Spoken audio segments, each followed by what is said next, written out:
राम राज्य साकार होठे। राम राज्य साकार होठे। राम राज्य साकार होठे। कलयुग सतयुग बन जाए। राम राज्य साकार होठे। कलयुग सतयुग बन जाए। ऐसी कृपा दृष्टि कर दो प्रभु।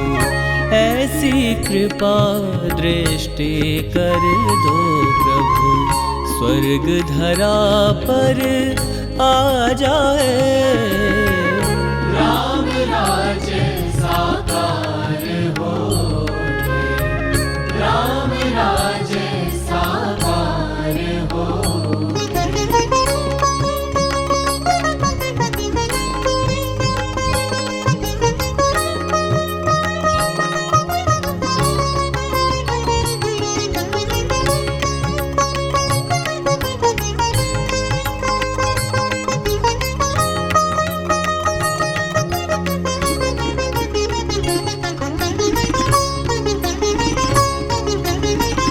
जनमानस में ज्ञान सूर्य का फैले ऐसा उजियारा। जनमानस में ज्ञान सूर्य का फैले ऐसा उजियारा। विकसित हो विश्वास सरों में।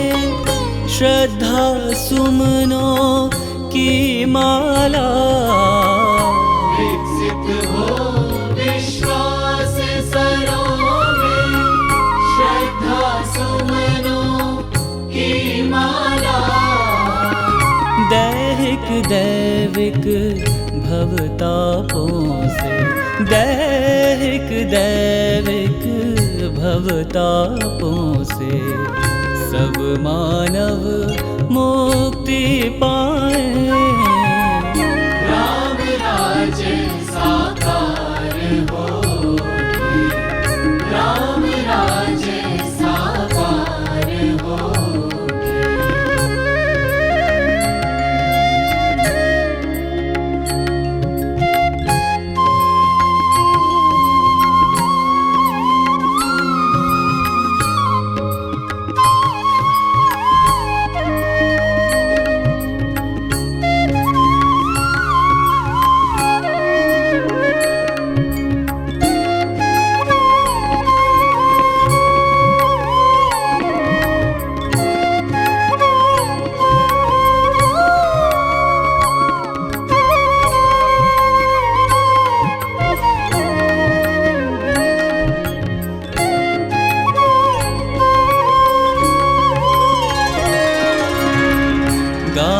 गाँव की गली गली में मचल उठे भाईचारा। गाँव की गली गली में मचल उठे भाईचारा। नगर नगर की डगर डगर में गूंजे एकता का नारा। नगर नगर की डगर डगर में गूंजे एकता का नारा। उमड़ घुमड़ बादल शांति का। उमड़ घुमड़ बादल शांति का। नभ मंडल में छा जाए। राम राज्य साकार होठे। राम राज्य साकार होठे।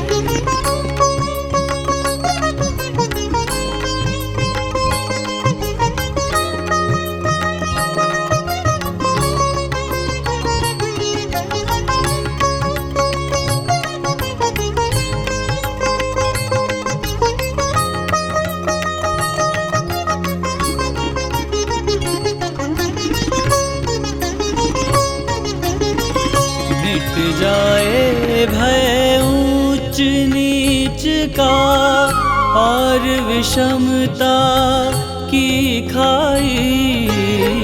मिट जाए भय ऊंच नीच का और विषमता की खाई। अखिल विश्व बंधुत्व भाव की बाजे घर घर शहनाई। अखिल विश्व बंधुत्व भाव की बाजे घर घर शहनाई। करुणा की मुक्तामणियों से, करुणा की मुक्तामणियों से हृदय सिंधु उफ ना जाए। राम राज्य साकार होके, राम राज्य साकार होके।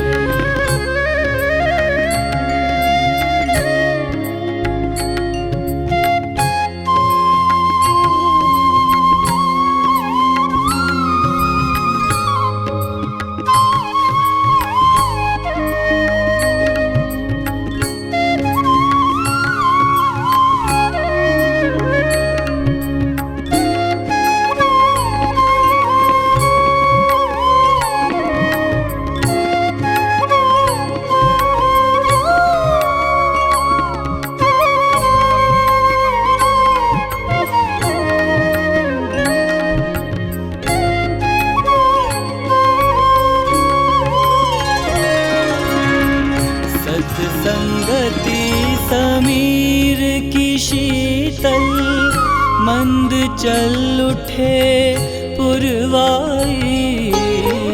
सत्संगति समीर की शीतल मंद चल उठे पुरवाई।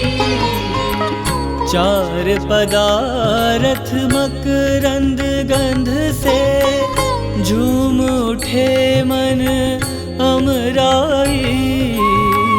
चार पदारथ मकरंद गंध से झूम उठे मन अमराई।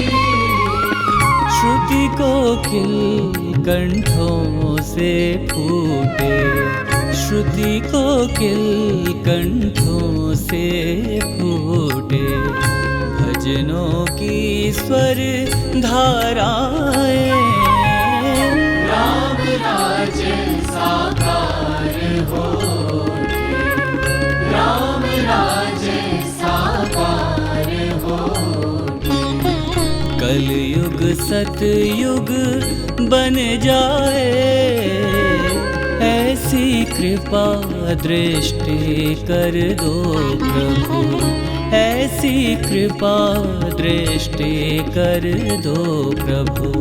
स्वर्ग धरा पर आ जाए।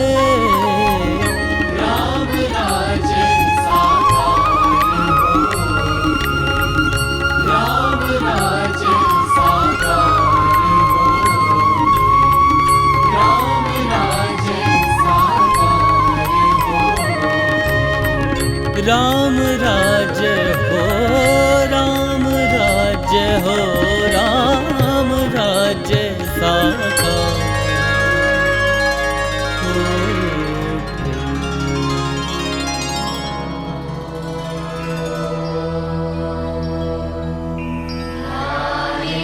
नित्यं हरेशं रजतगिरिनिभं चारुचन्द्रावतंसं रत्नाकल्पोज्ज्वलाभं परशुमृगवराभीत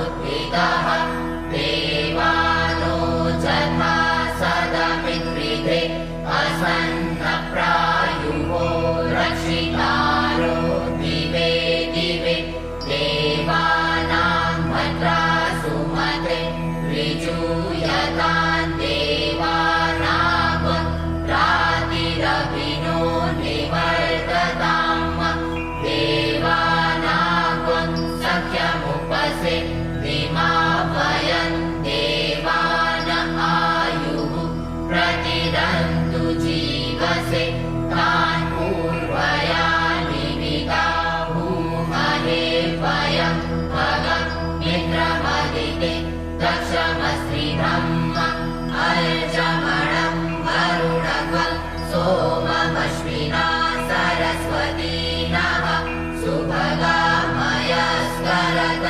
तन्नो वातो मयो भुवादु वेगजन् तन्माता पृथिवी तत्पिता द्यौः तत्रावाणः सोमसुतो मयो भुवस्तदश्विना शृणुतन् वृष्ण्याजुवम् कमीशानं जगतस्तस्थुकस्पतिं प्रियं जीवमवसे भूमहे वयं मुखानो जथा वेदसामसद्विधे रक्षिता वायुरदब्धः स्वस्तये स्वस्ति न इन्द्रो वृधश्रवाः स्वस्ति नः पूषा विश्ववेदाः स्वस्ति न सार्क्ष्यो अरिष्टनेमिः।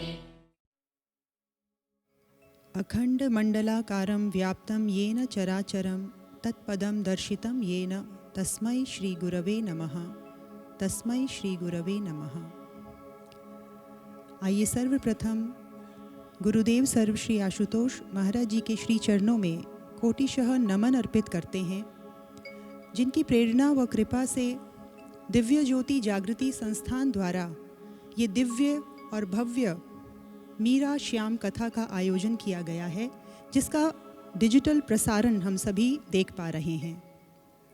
सज्जनों, कोविड प्रोटोकॉल्स को ध्यान में रखते हुए इस कथा को वर्चुअली आप सबके समक्ष संप्रेषित किया जा रहा है। देश विदेश से भक्त श्रद्धालुजन जिज्ञासुजन इस कथा को श्रवण करने हेतु हमारे साथ वर्चुअली कनेक्ट हो चुके हैं, और साथ ही साथ जिन महानुभावों ने इस कथा के निमित्त अपना योगदान दिया है, वे सभी मुख्य यजमान एवं दैनिक यजमान भी कथा को सुनने के लिए, कथा को श्रवण करने के लिए, इसका आनंद उठाने के लिए वर्चुअली कनेक्ट हो चुके हैं। आप सभी का इस कथा के निमित्त हार्दिक अभिनंदन है। और आइए आप सभी की ओर से मंचासीन गुरुदेव सर्वश्री आशुतोष महाराज जी की शिष्या आदरणीय कथाव्यास साध्वी सुश्री वैष्णवी भारती जी का हार्दिक अभिनंदन करते हैं, हार्दिक स्वागत करते हैं। भक्त श्रद्धालुओं, गत दिवस कथा का प्रथम दिवस था और हमने गत दिवस बहुत ही मार्मिक विवेचना श्रवण की मीराबाई जी के जन्म दिवस की। जन्म की महानता क्या होती है, करुणा क्या होता है, क्या हमारे भीतर के भाव कैसे होते हैं, वेदना क्या होती है, इसकी विस्तृत विवेचना हमने गत दिवस श्रवण की। मनुष्य का जब जन्म होता है तो जन्म और मृत्यु के बीच में 4 मुख्य पड़ाव होते हैं: बाल्यकाल, युवा, वयस्क और वृद्ध। यदि इन चारों पड़ावों में हम अपनी जीवन शैली का आकलन करें, अपने जीवन का आकलन करें कि जीवन शैली कैसी होती है, तो वो निर्भर करता है कि हमारे संस्कार कैसे हैं। हमारा पोषण किन संस्कारों से हुआ है, इस पर निर्भर करता है कि हमारी जीवन शैली कैसी है, क्योंकि संस्कारों से ही हमारे चरित्र का, हमारे व्यक्तित्व का और हमारे व्यवहार का निर्माण होता है। इसलिए इन संस्कारों का पोषण होना बहुत ज़रूरी है। ये जो कथाओं का आयोजन हम करते हैं, ये दरअसल इन संस्कारों के संवर्धन के लिए ही हम इन कथाओं का आयोजन करते हैं ताकि हमारी जो भावी पीढ़ी है उसको हर पड़ाव में वो संस्कार मिल सके, उन संस्कारों का पोषण उनके भीतर हो सके। यदि हम बात करें मीराबाई जी के जीवन की, तो उनके जीवन में भी ये जो संस्कार हैं ये आप्लावित होते हैं। उनके जीवन से हम शिक्षा ले पाएंगे कि किस प्रकार उनके जीवन के हर पड़ाव में उन्होंने अपने भीतर इन संस्कारों को रोपण किया, इन संस्कारों को स्थान दिया।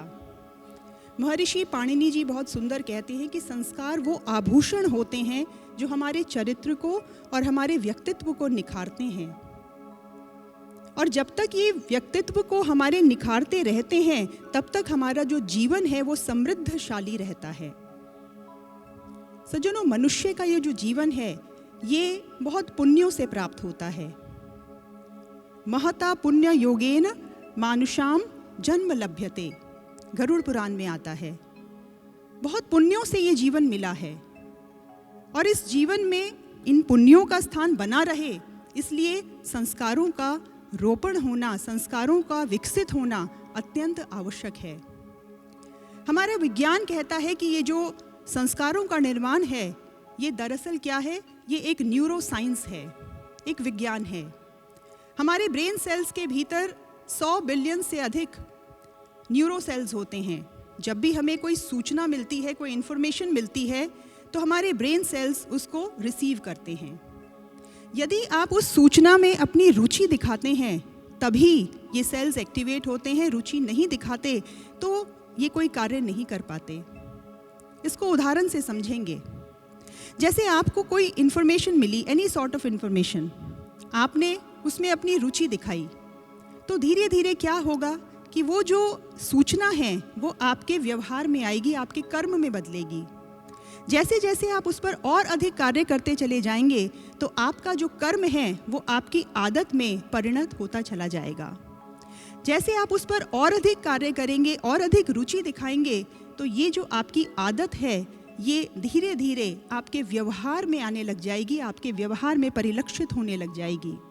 और यदि हम उस सूचना को जो कर्म में परिणत हुई है उसके बाद व्यवहार और आदत में आ गई है, यदि जीवन पर्यंत हम उस आदत पर कार्य करते रहेंगे, उस व्यवहार पर कार्य करते रहेंगे, तो कहते हैं कि वो हमारा संस्कार बन जाता है, संस्कार का निर्माण हो जाता है। और यही वो संस्कार होते हैं जो हमारे भावी जन्म में हमारे साथ आते हैं, क्योंकि वो हमारे डीप मेमोरी में कहीं जाकर स्टोर हो जाते हैं। ये संस्कार का निर्माण है, ये हमारा विज्ञान कहता है।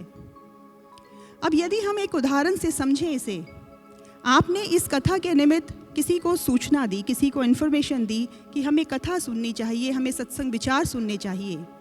उस व्यक्ति ने आपकी बात को बड़े अनमाने ढंग से सुना, एक कान से सुना दूसरे से निकाल दिया, तो क्या होगा? वो केवल मात्र एक सूचना बनकर रह जाएगी, उसका कोई असर नहीं होगा, वो कहीं स्टोर नहीं होगी हमारी मेमोरी में। लेकिन यदि वहीं पर कोई दूसरा व्यक्ति है जिसने आपकी इस सूचना पर ध्यान दिया, विचार किया और फिर उसके अनुरूप ही उसने कथाओं को सुना, उसने भगवत विवेचनाओं को सुना, सत्संग प्रवचनों को सुना, अपनी रुचि दिखाई, तो फिर क्या होता है हम सभी जानते हैं। उनके भीतर विचार आते हैं, वो अन्वेषण करते हैं, ग्रंथों को पढ़ते हैं और ये भाव मन में आता है कि क्या मैं भी उस ईश्वरीय सत्ता से मिल सकता हूँ, उसको जान सकता हूँ। जब और अधिक रुचि वो व्यक्ति दिखाता है तो वो एक श्रोत्रिय ब्रह्मनिष्ठ गुरु के सानिध्य में आकर ब्रह्म ज्ञान की दीक्षा को प्राप्त कर लेता है, अपने भीतर उस ईश्वर का दर्शन कर लेता है। जब और अधिक प्रयास करता है तो ध्यान, साधना, सुमिरन, सेवा से जुड़कर अपने संस्कारों का निर्माण करता है। इसे कहते हैं संस्कारों को बनाना। कुछ संस्कार ऐसे होते हैं जो हम साथ लेकर आते हैं, परंतु कुछ संस्कार ऐसे होते हैं जो हम बनाते हैं। और ये जो कथाओं का आयोजन दिव्य ज्योति जागृति संस्थान द्वारा आप देखते हैं, नियमित तौर पर आप उनको श्रवण करते हैं, ये संस्कारों की निर्माणशाला ही है। यहाँ पर हम संस्कारों का निर्माण कर रहे हैं। इसलिए भगवत प्रेमियों, हमें वो कर्म हमेशा करने चाहिए, बार बार करने चाहिए जिससे शुभ संस्कारों का निर्माण हो। उन कर्मों को नहीं करना चाहिए जो हमारे शुभ संस्कारों को बनने में बाधक हों। हर वो संस्कार करने में रुचि दिखानी चाहिए जिससे आपके भीतर शुभता आए, जिससे आपके भीतर प्रेम का प्रादुर्भाव हो, सद्भावना का प्रादुर्भाव हो, जिससे आपके भीतर अच्छाई आए। इसलिए अच्छे कर्म बार बार करने चाहिए ताकि हमारे अच्छे संस्कारों का निर्माण हो सके, और बुरे कर्म नहीं करने चाहिए ताकि बुरे संस्कार ना बन सकें। तो भगवत प्रेमियों, ये जो कथाएं हैं, हम बार बार यही कहते हैं कि हर वर्ग के व्यक्ति को, हर पड़ाव के व्यक्ति को इन कथाओं को, इन प्रवचनों को, इन महान विभूतियों के चरित्रों को सुनना चाहिए, क्योंकि जब सुनते हैं तो संस्कारों का निर्माण होता है और तब हम अपने भीतर उस ईश्वरीय ऊर्जा को अनुभव करते हैं, हमेशा अपने आप को सशक्त पाते हैं भगवान की ऊर्जा से। इसलिए यदि आप भी अपने आप को भगवान की ऊर्जा से सदैव सशक्त अनुभव करना चाहते हैं तो अपने संस्कारों के निर्माण की ओर ध्यान दीजिए और ऐसे श्रोत्रिय ब्रह्मनिष्ठ गुरु की तलाश कीजिए, खोज कीजिए जो आपके भीतर इन संस्कारों को रोपित कर सके, इनको संचित कर सके। आइए, ऐसी ही कथा को आज भी हम श्रवण करेंगे। कथा का द्वितीय दिवस है, लेकिन इससे पूर्व कि हम आज की कथा को श्रवण करें, हम उन सभी महानुभावों का आभार प्रकट करना चाहते हैं, उन्हें धन्यवाद देना चाहते हैं, दिव्य ज्योति जागृति संस्थान की ओर से उनका अभिनंदन करना चाहते हैं जिन्होंने कथा के निमित्त अपना अमूल्य योगदान दिया है। उन सभी मुख्य यजमानों और दैनिक यजमानों की सूची इस प्रकार है। मीरा शाम कथा के निमित्त कथा के मुख्य यजमान इस प्रकार हैं: श्री कोमल कालरा जी एवं श्रीमती रेखा कालरा जी लुधियाना पंजाब से, श्री सुरेश सिंगला जी एवं श्रीमती वीना सिंगला जी सिरसा हरियाणा से, श्री SP गोयल जी नोएडा उत्तर प्रदेश से। कथा के दैनिक यजमान हैं श्री अशोक भंडारी जी एवं श्रीमती गीता भंडारी जी जालंधर पंजाब से, श्री संजय मलिक जी एवं श्रीमती आशा मलिक जी अमृतसर पंजाब से, श्री दिनेश गुप्ता जी एवं श्रीमती कमला गुप्ता जी सुबाथू सोलन हिमाचल प्रदेश से, श्री गोपाल सिंगला जी एवं श्रीमती अंजलि सिंगला जी श्री गंगानगर राजस्थान से, श्री मनदीप शर्मा एवं श्रीमती रीना शर्मा जी नूरमहल पंजाब से। और आइए, अब समय है कथा को श्रवण करने का। तो आप सभी की ओर से आदरणीय कथाव्यास साध्वी सुश्री वैष्णवी भारती जी से हम अनुरोध करते हैं कि वे आज की दिव्य कथा प्रसंग का प्रारंभ करें। बोलिए परम पूजनीय गुरुदेव सर्वश्री आशुतोष महाराज जी की जय, सांची दरबार की जय।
धनि सा धनि सा ग मग सरि धनि सा ग मग सरि धनि सा धनि सा धनि अनेक जन्म संप्राप्त कर्म बंध विदाहिने अनेक जन्म संप्राप्त कर्म बंध विदाहिने आत्मज्ञान प्रदायेन तस्मै श्री गुरवे नमः तस्मै श्री गुरवे नमः ॐ श्री गुरवे नमः गुरुर्विष्णु गुरुर्देवो महेश्वरः गुरुर्साक्षात् परब्रह्म तस्मै श्री गुरवे नमः तस्मै श्री गुरवे नमः तस्मै श्री गुरवे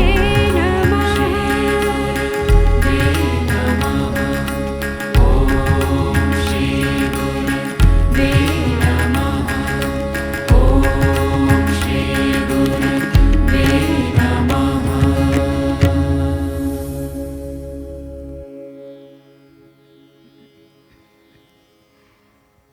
एक एव परो बंधुर विस्मय समुपस्थिते गुरुः सकल धर्मात्मा तस्मै श्री गुरुवे नमः तस्मै श्री गुरुवे नमः तस्मै श्री गुरुवे नमः।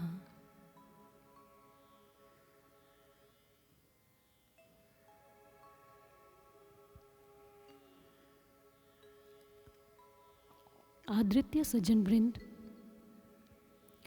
सर्वप्रथम दिव्य ज्योति जागृति संस्थान की ओर से मीरा श्याम कथामृत की इस द्वितीय सभा में दूसरे दिवस में आप सभी का हार्दिक अभिवादन करते हैं, सुस्वागत करते हैं।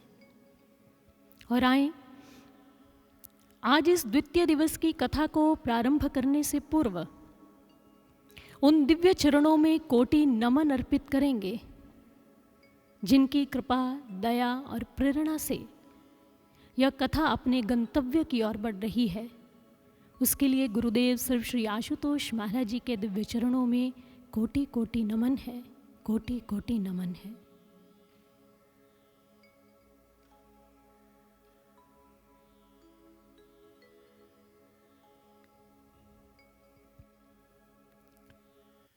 आदरणीय भद्रजनों, एक भक्त के जीवन की कथा बड़ी अद्भुत होती है और उसका अपने जीवन का निर्वाह करना, जीवन का यापन भी बड़ा भिन्न होता है। एक संसारी व्यक्ति भी जीवन को जीता है, जीवन यापन करता है, लेकिन एक भक्त का जीवन कुछ भिन्न प्रकार का होता है। भक्त के जीवन की सारी ऊर्जा का सार इस बात पर निर्भर करता है कि वह अपनी ऊर्जा को अपने भगवान की ऊर्जा में समाहित कर देता है, उसके साथ तारतम्य हो जाता है। ठीक वैसे ही जैसे एक मैदान से निकली हुई नदी होती है ना, वो सरिता का जल, उसकी एक सीमा होती है। लेकिन जब वही नदी अपने आश्रयदाता अपने सागर में जाकर विलीन हो जाती है, तो सागर की ऊर्जा उस नदी की ऊर्जा से जुड़ जाती है, तो फिर उस नदी की जल राशि अनंत होती है, अगाध और अक्षय बन जाती है। जैसे सागर के जल की निधि होती है, सागर की जल राशि होती है। भक्त मीराबाई जी का चरित्र भी ऐसा ही है, जिन्होंने अपनी समस्त ऊर्जा को, अपने भीतर की समस्त चेतना को, अपने अंदर की जो शक्ति है, अपने भीतर की जो भावनाएं हैं, उन सभी को अपने प्रभु श्री कृष्ण जी के साथ जोड़ लिया है। 5 वर्ष की मीराबाई हो चुकी हैं, और एक दिन मीराबाई जी के राजमहल में जो चतुर्भुजनाथ भगवान का मंदिर बना है, उस मंदिर में आज उनके दादाजी राव दूधा जी ने कुछ संतों को निमंत्रण दिया है। वो संत वृंदावन से आए हैं और उनमें एक महात्मा जी तो बड़े विचित्र हैं। वो महात्मा जी जो भगवान श्री कृष्ण जी की कथा करने के लिए उस मंदिर में पहुंचे हैं, उनके साथ संतों की टोली भी है। राव दूधा जी ने उनका स्वागत किया, उनकी आवभगत की, यथोचित स्थान रहने के लिए दिया गया। जैसे ही संध्या हुई तो महात्मा जी अपनी संतों की टोली को लेकर चतुर्भुजनाथ मंदिर में पहुंच गए। मंदिर के प्रांगण में तो आज भक्तों का तांता लग गया है, क्योंकि वृंदावन से कोई आया है प्रभु की कथा कहने के लिए। और राव दूधा जी अपने परिवार के साथ स्वयं वहां पर विराजमान है। वो महात्मा जी भगवान श्री कृष्ण जी के अनन्य भक्त हैं, जो कथा कहने वाले हैं। उनके पास एक प्रभु श्री कृष्ण जी की सुंदर सी प्रतिमा है। वो उनके ठाकुर हैं। अपने ठाकुर का पूजन आराधन करना महात्मा जी का यह एक उनकी परंपरा कह लीजिए या उनका संस्कार है। नित्य प्रति उनकी पूजा आराधना करते हैं, ठाकुर को साथ साथ ही रखते हैं। और अपने ठाकुर जी की प्रतिमा को उन्होंने अपने साथ बगल में एक स्थान दिया और उस स्थान पर अपने ठाकुर जी की प्रतिमा को विराजमान कर लिया। अब कथा कहनी प्रारंभ हो गई। कथा जैसे ही उन्होंने प्रारंभ की तो कहते हैं इतनी सुंदर कथा बांचते जा रहे हैं महात्मा जी कि लोगों को लगने लगा कि वो ब्रज भूमि में पहुंच गए हैं। उसमें से एक रस का ऐसा प्रवाहमान होने लग गया। जब महात्मा जी ने भगवान श्री कृष्ण जी की कथा कहनी प्रारंभ की तो सभी के सामने चित्र प्रस्तुत होने लग गए कि हाँ, ऐसा ही तब हुआ होगा। उनके सामने मानो वो चित्र जीवंत होते चले जा रहे हैं। और इतने में क्या हुआ, छोटी सी मीराबाई जो 5 वर्ष की है बालिका, वो भागती हुई मंदिर में दाखिल होती हैं। जैसे ही मीरा ने मंदिर में प्रवेश किया तो देखा बड़ा सन्नाटा है। कोई नहीं बोल रहा, कोई आपस में बात नहीं कर रहा। बस एक महात्मा जी हैं जो बोलते चले जा रहे हैं। नन्ही बालिका है तो उन्होंने उस भीड़ में अपने दादा साहब को ढूंढना शुरू कर दिया। अब मीराबाई अपने दादाजी को ढूंढती चली जा रही हैं। भीड़ में दादा साहब कहाँ बैठे हैं? परिवार के सभी लोगों के मध्य में राव दूधा जी विराजमान हैं। मीराबाई भागी चली आई, क्योंकि अपने दादा साहब से उनका एक विशेष लगाव है। इसलिए मीराबाई भागती हुई आई और सीधा दादाजी की गोद में आकर बैठ गई। जैसे ही को छलांग की तरह मान लीजिए उछलती हुई आई और दादा की गोद में बैठ गई तो दादाजी का ध्यान भी थोड़ा बट गया। अब दादाजी ने मीरा को कहा, शोर नहीं करना है लाडो, चुप कर महात्मा जी की कथा को सुनो। अब मीरा बाई बालिका है, लेकिन उनके नेत्र स्थिर नहीं हो रहे। सभी कभी इधर देखती हैं, महात्मा जी के साथ जो टोली आई है संतों की वो उनको देखती हैं, कभी महात्मा जी को देखती हैं और कभी और लोगों को देखती हैं जो मंदिर के प्रांगण में बैठे हैं। और इतने में अचानक क्या हुआ, अचानक से मीराबाई की दृष्टि उस प्रतिमा पर चली गई जो महात्मा जी के बिल्कुल बगल में रखी है, ठाकुर जी की प्रतिमा। अब मीरा का ध्यान जैसे ही वहां गया तो मीरा देखती जा रही है, कितनी अद्भुत प्रतिमा है श्री कृष्ण की। अब मीराबाई ने जैसे ही निहारना प्रारंभ किया, अब नेत्र जितनी सरलता से उस प्रतिमा की ओर गए हैं उतनी ही कठिनाई हो रही है अपने नेत्रों को पीछे खींचने की। उनको वो प्रतिमा से वापस लौटकर ही नहीं आ पा रहे। मानो ये उस मूर्ति में, श्री कृष्ण जी की उस प्रतिमा में ऐसा आकर्षण था कि मीरा का मन उसके साथ खिंचता चला गया। वो प्रतिमा जो है वो मीरा को साधारण नहीं लग रही, वह असाधारण प्रतीत होती चली जा रही है।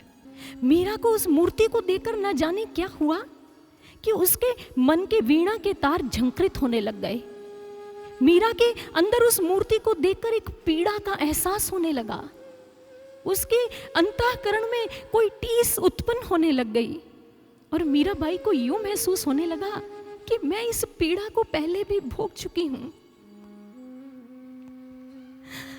मैं इस पीड़ा की चुभन को पहले भी सहन कर चुकी हूं।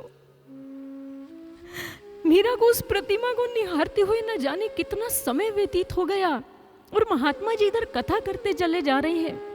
मीरा को कुछ सुनाई नहीं पड़ रहा अभी, मात्र वो प्रतिमा मानो उसके साथ संवाद कर रही हो।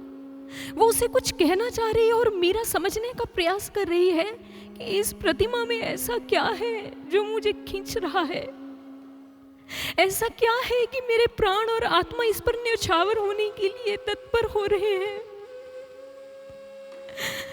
और मीरा के प्राण उसके साथ बस जुड़ते चले जा रहे हैं। और मीरा ने देखा, अरे इन भगवान की प्रतिमा में उनका श्रृंगार कितना सुंदर है।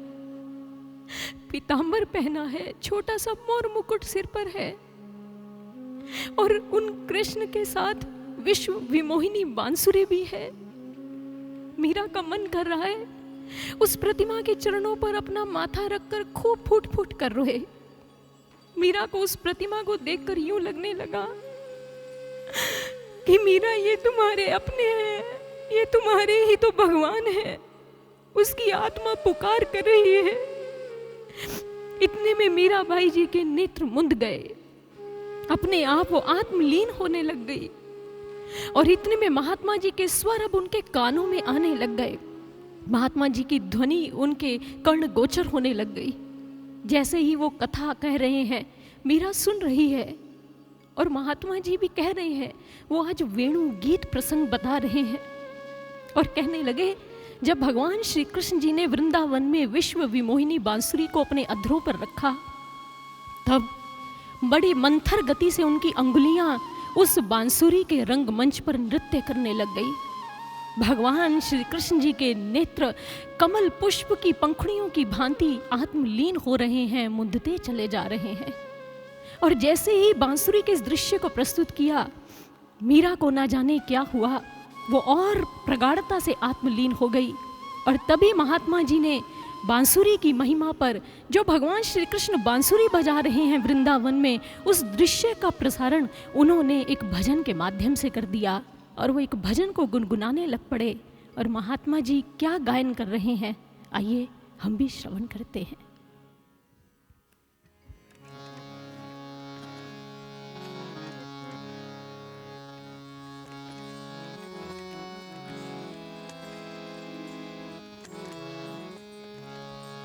बाजे रे मुरलिया, बाजे रे, बाजे मुरलिया,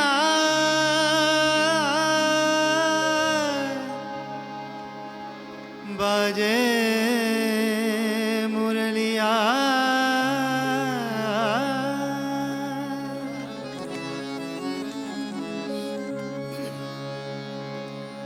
बाजे मुरलिया, बाजे रे, बाजे रे मुरलिया, बाजे।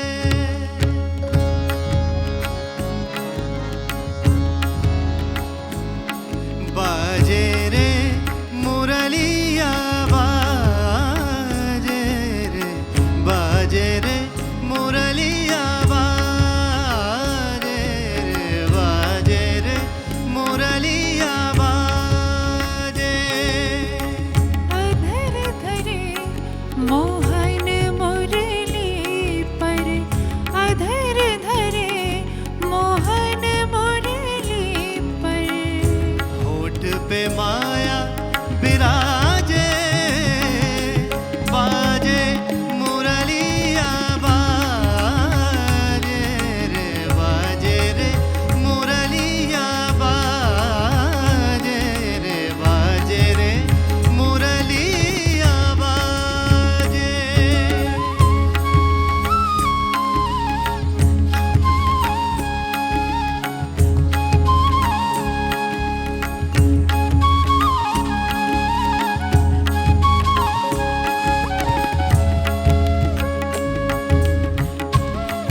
चतुर अंगुरिया जिस पर कनक मुदरिया साजे बाजे मुरलिया बाजे रे मुरलिया बाजे रे मुरलिया बाजे।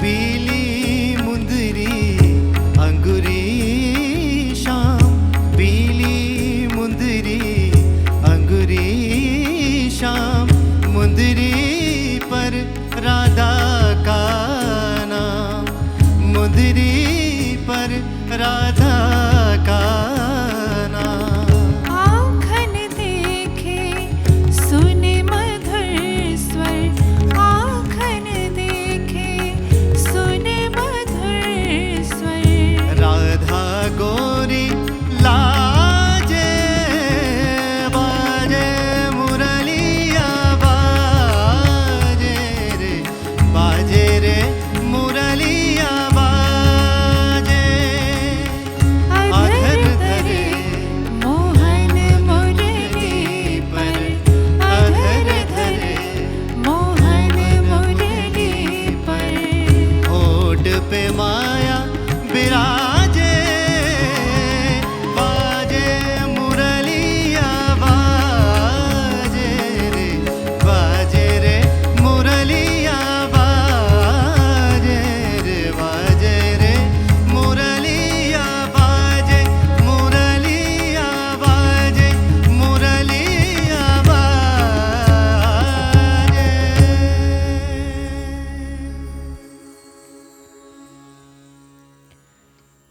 नन्ही सी मीराबाई जो अपने दादाजी की गोद में बैठी हैं, आंखें बंद हैं, और जैसे ही उन्होंने महात्मा जी के द्वारा गायन किया हुआ यह भजन सुना तो उनकी विचित्र सी दशा हो गई। आंखों से अश्रुधारा प्रवाहित होने लग गई। मीराबाई उस समय ब्रज में पहुंच गई। उनको अपने पूर्व जन्म की सभी स्मृतियां मानो याद हो उठी।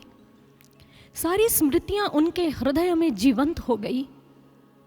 इस भजन को सुनते ही मीराबाई जी अपने पूर्व जन्म में डूब गई और उस प्रतिमा को देखकर जो उन्हें एक आकर्षण हो रहा था वो समझ गई, क्योंकि वो पूर्व जन्म में भगवान श्री कृष्ण जी की एक गोपी थी, जिसका वर्णन उन्होंने अपनी एक पद रचना में भी किया।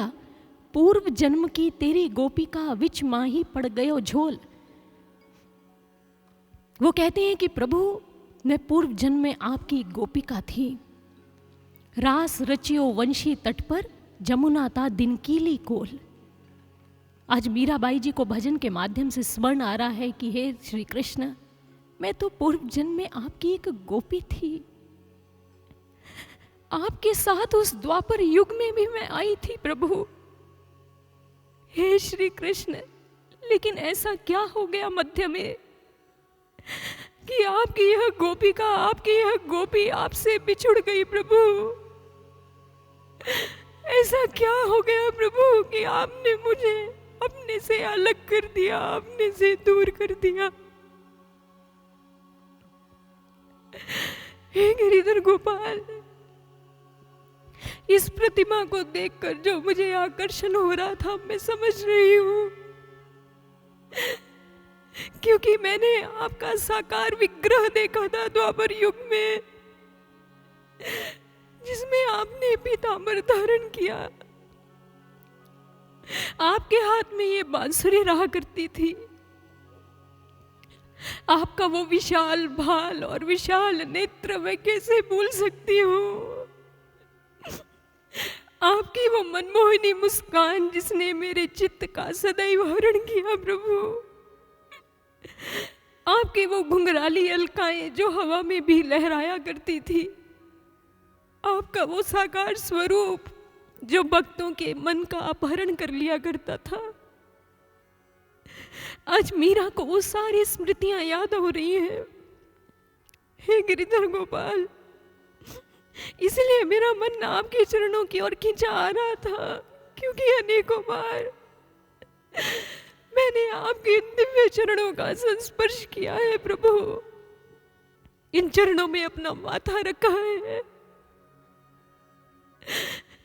मीरा बारंबार कहती है, लेकिन प्रभु ऐसा क्यों किया कि मुझे अपने से दूर कर दिया। और आज मीरा ने जैसे नेत्र खोले तो उनके कपोल अश्रुधारा से भीगे हुए हैं। महात्मा जी देखकर आश्चर्य में डूब गए। कहने लगे, अद्भुत बात है राव दूधा जी, 5 साल की बालिका और इतना प्रभाव इस कथा और भजन का कि उनके नेत्रों से आंसू बहने लगे। महात्मा जी गदगद हो गए। कहने लगे, अवश्य इसमें ईश्वर की कोई दिव्य लीला छिपी हुई है। लेकिन मीरा फूट फूट कर रो रही है। मीरा बाई जी को अपना सारा संबंध जो भगवान श्री कृष्ण जी के साथ रहा है, पूर्व जन्म में वो स्मृतियां याद हो आई हैं। और इतने में मीरा बाई ने अपने दादाजी से कहा कि दादा साहब, यह प्रतिमा किसकी है? इन ठाकुर जी की प्रतिमा को यहाँ कौन लेकर आया है? लेकिन राव दूधा जी दूसरे व्यक्तियों के संग बातों में लगे हुए थे। राव दूधा जी से पुनः मीराबाई ने पूछा, दादा साहब, यह मूर्ति किसकी है? इसे कौन यहाँ लेकर आया है? दादाजी ने कहा, लाडो, ये महात्मा जी जो भी भजन गायन कर रहे थे, ये उनके ठाकुर है। मीरा ने कहा, अच्छा। इससे पहले मीरा कोई और बात कहती, तभी मीराबाई जी की माँ सा वीर कुंवरी जी वहाँ आ गई। मीरा की कलाई पकड़ी और कहने लगी, चलो मीरा, अब मंदिर को बंद करने का समय भी हो गया है, चलो अब हम राजमहल के अंदर चलते हैं। मीराबाई जी की माता उनकी कलाई को, उनके हाथ को अपने हाथ में थाम कर लेकर चलती जा रही हैं। मीरा मंदिर से बाहर आ गई, लेकिन मीरा के मन प्राण तो वही प्रभु की प्रतिमा के समक्ष ही रह गए। मीरा का खोखला तन चलता जा रहा है उनकी माँ के साथ। मीरा की माँ उनको लिए जा रही है और मीरा मुड़ मुड़ कर पीछे उस प्रतिमा को निहारती चली जा रही है। जैसे धरती का गुरुत्वाकर्षण जीवों और व्यक्तियों को अपनी ओर खींच लेता है, जिस प्रकार से चुंबकीय आकर्षण लोह कणों को अपनी ओर खींच लेता है, आज उस प्रतिमा ने भी मीरा को इस प्रकार से अपनी ओर खींच लिया है। मीरा अपने राजकक्ष में पहुंच गई। आकर कहने लगी, मासा, मुझे वो ठाकुर की प्रतिमा ला दो मासा, मुझे वो कान्हा जी की प्रतिमा चाहिए। माँ ने कहा, अरे लाडो, वो महात्मा जी की प्रतिमा है, तेरे बाबा सा से कह दूंगी, वो कल ना हाट से तेरे लिए दूसरे श्री कृष्ण जी की प्रतिमा ले आएंगे। मीरा ने कहा, नहीं मासा, महात्मा जी को हाट से दूसरी प्रतिमा ले देना, लेकिन मुझे तो वही ठाकुर जी चाहिए। मीरा बारंबार उनकी मांग कर रही है। जानते हैं क्यों? क्योंकि सज्जनों, वो मूर्ति साधारण नहीं थी। वह प्रतिमा द्वापर युग के भगवान श्री कृष्ण जी की तत्सम प्रतिकृति थी। हूबहू जैसे भगवान श्री कृष्ण का साकार स्वरूप द्वापर में रहा, वह प्रतिमा वैसी ही बनाई गई थी। या कह लीजिए, श्री कृष्ण जी ने ऐसा आकर्षण उसमें भर दिया था, उसमें ऐसी दिव्यता का संचार कर दिया था। उस तत्सम प्रतिकृति को देखकर ही तो मीरा को अपनी सारी स्मृतियां पूर्व जन्म की स्मरण हो आई थी। और मीरा अपनी माँ के आगे निहोरे कर रही है। कहते हैं, इधर संध्या तो हो गई थी, मंदिर के द्वार बंद कर दिए गए। राव दूधा जी संतों की सेवा करके अपने महल में, अपने कक्ष में लौट आए। और इधर महात्मा जी अकेले वहाँ पर हैं। उन्होंने अपने ठाकुर जी की प्रतिमा को उठाया और अपने कक्ष की ओर चलने लगे। लेकिन मीराबाई अभी भी अपनी माता के समक्ष निहोरे कर रही है, मनुहारे करती हैं, मासा, मुझे वो ठाकुर की प्रतिमा ला दीजिए, मुझे वही मूर्ति चाहिए मासा। माँ ने देखा कि ये तो बाल हट पर आ गई। नहीं मीरा, अब सोने का समय है, चलो विश्राम कर लो। मीरा की मासा तो सो गई, क्योंकि दिन भर की थकी थी संतों की सेवा इत्यादि कर। लेकिन मीरा अपने कक्ष के एक कोने में बैठी अभी भी सिसक रही है, पूर्व जन्म की स्मृतियों में डूबी है, अपने प्रभु को याद करती जा रही है। और मीराबाई, उनके मन में आया कि मैं अपने मन की इस पीड़ा का संवरण किस प्रकार से करूं। मीरा को याद आ रहा है, हाँ, संध्या को महात्मा जी बांसुरी पर भजन सुना रहे थे ना, मैं उसे गुनगुनाकर अपने मन को शांत कर सकती हूँ। अब इस प्रकार से मीराबाई ने जैसे ही सोचा, उधर महात्मा जी भी मंदिर से बाहर अपने कक्ष की ओर निकले, जाने के लिए आगे बढ़े। तभी मीराबाई जी ने भजन गुनगुनाना प्रारंभ कर दिया और महात्मा जी के जो चरण हैं, जो कदम हैं, वो मीरा की आवाज़ और उसकी ध्वनि की ओर खींचे चले जा रहे हैं। और मीराबाई जी अकेली कोने में बैठी क्या गुनगुनाती हैं, आइए हम श्रवण करते हैं। बाजे रे मुरलिया बाजे, बाजे रे मुरलिया बाजे, अधर धरे मोहन मुरली पर, अधर धरे मोहन मुरली पर, होंठ पे माया बिराजे,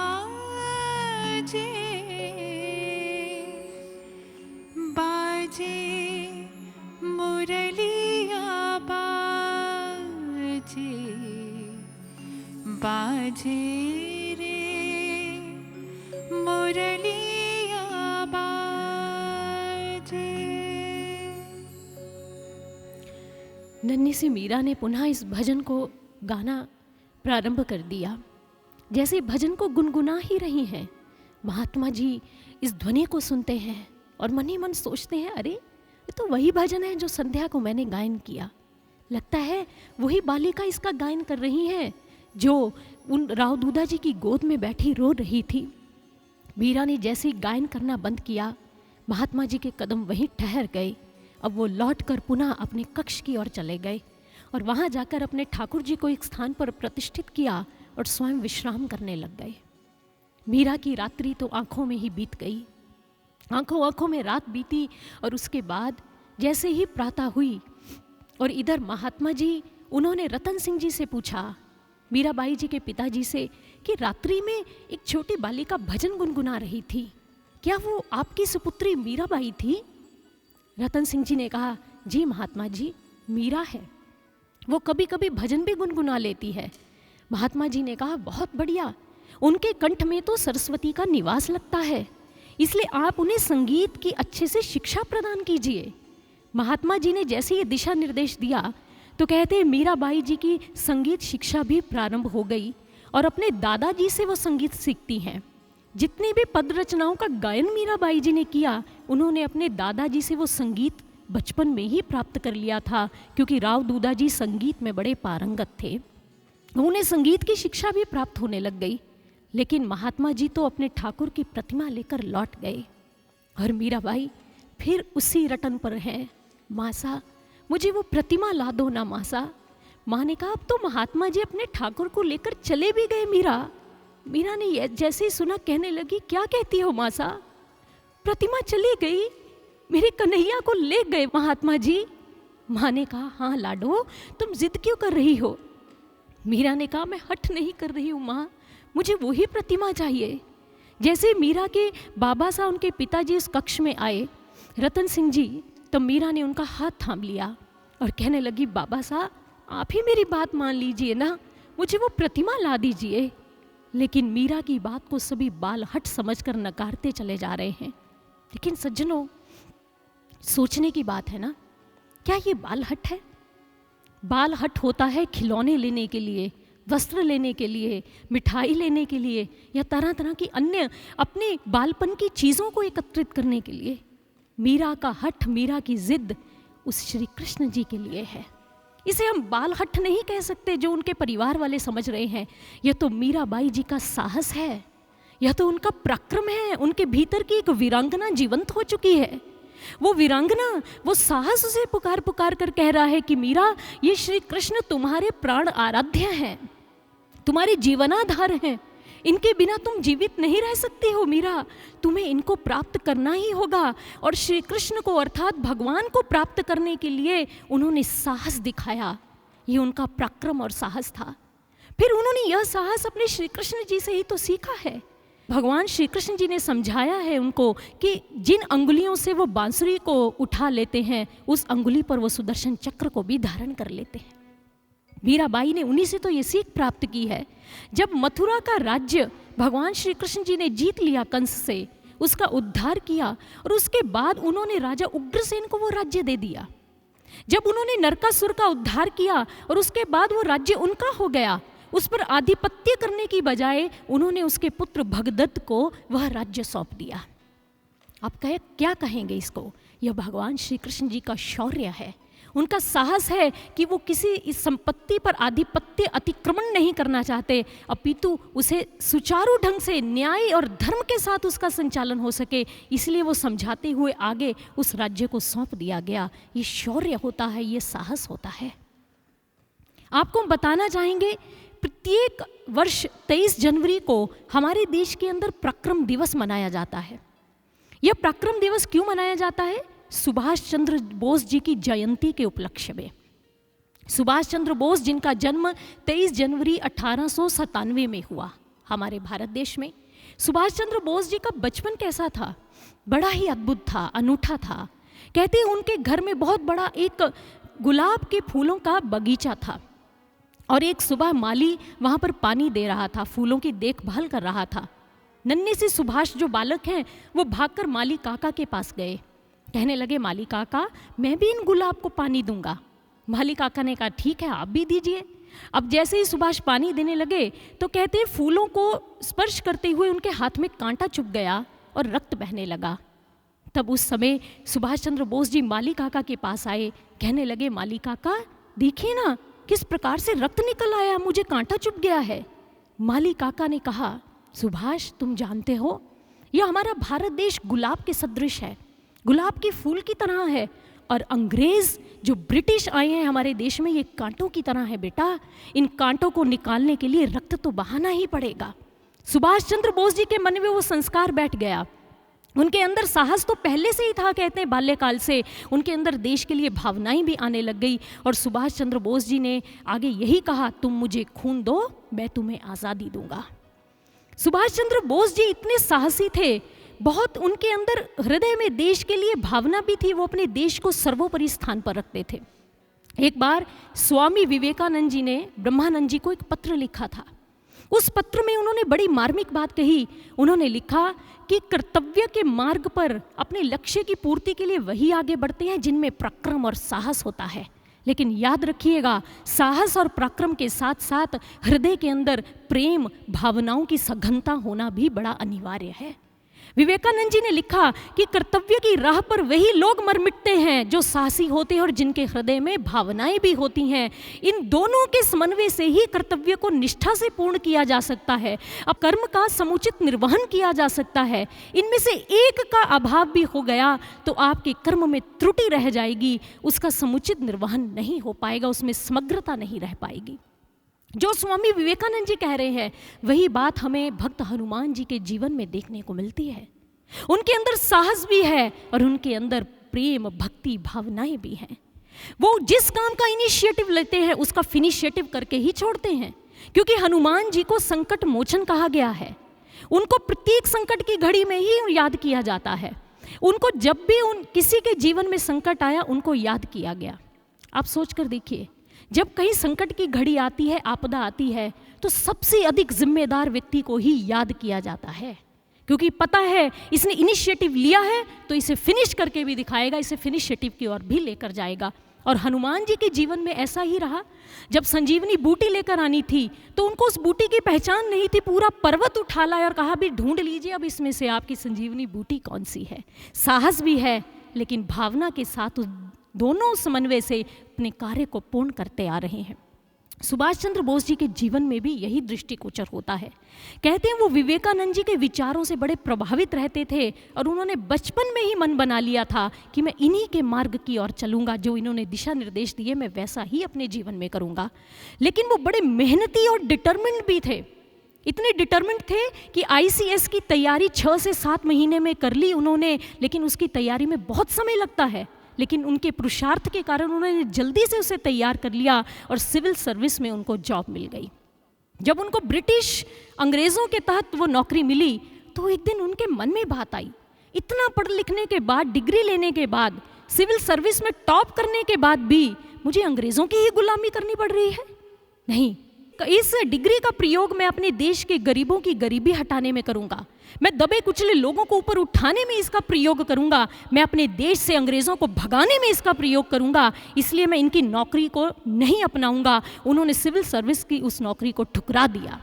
कहते जब ऐसा सुनने को आया उस समय ये बहुत बड़ी बात होती थी, कोई ऐसा विरला होता था जो सिविल सर्विस की जॉब को प्राप्त कर पाता था और वो टॉप में आए थे और लोग उनको देखने आते थे, ये कैसा नवयुवक है जिसने साहस करके उस नौकरी को ठुकरा दिया। इसमें साहस की आवश्यकता है और देशभक्ति का जज्बा, वो भावना भी उनके अंदर है।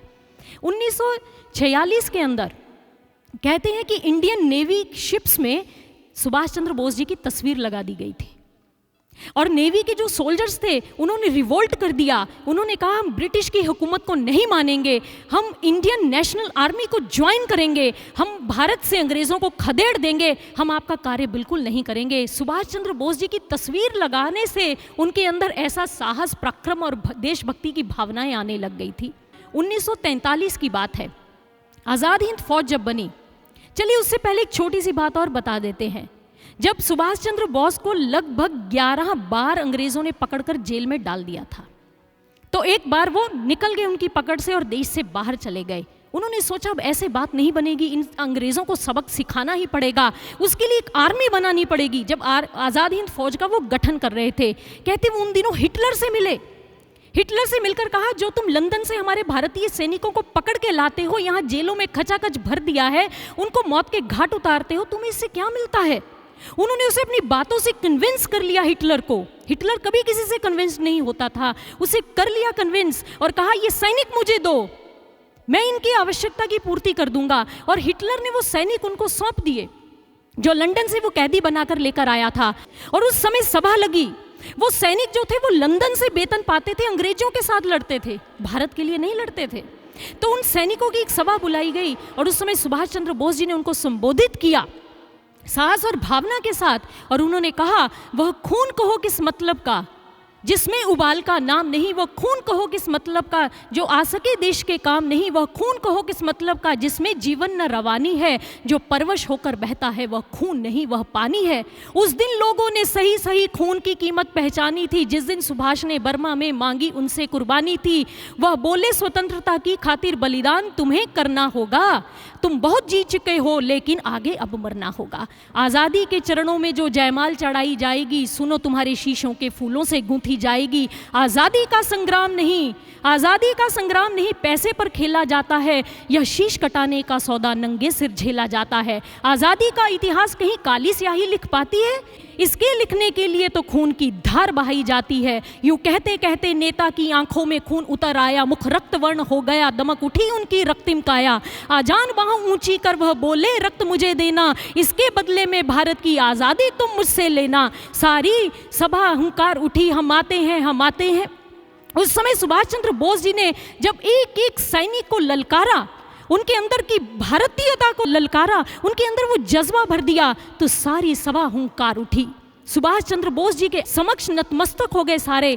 लेकिन पुनः सुभाष चंद्र बोस जी ने एक बार फिर संबोधित करते हुए उन लोगों से ये बात कही थी।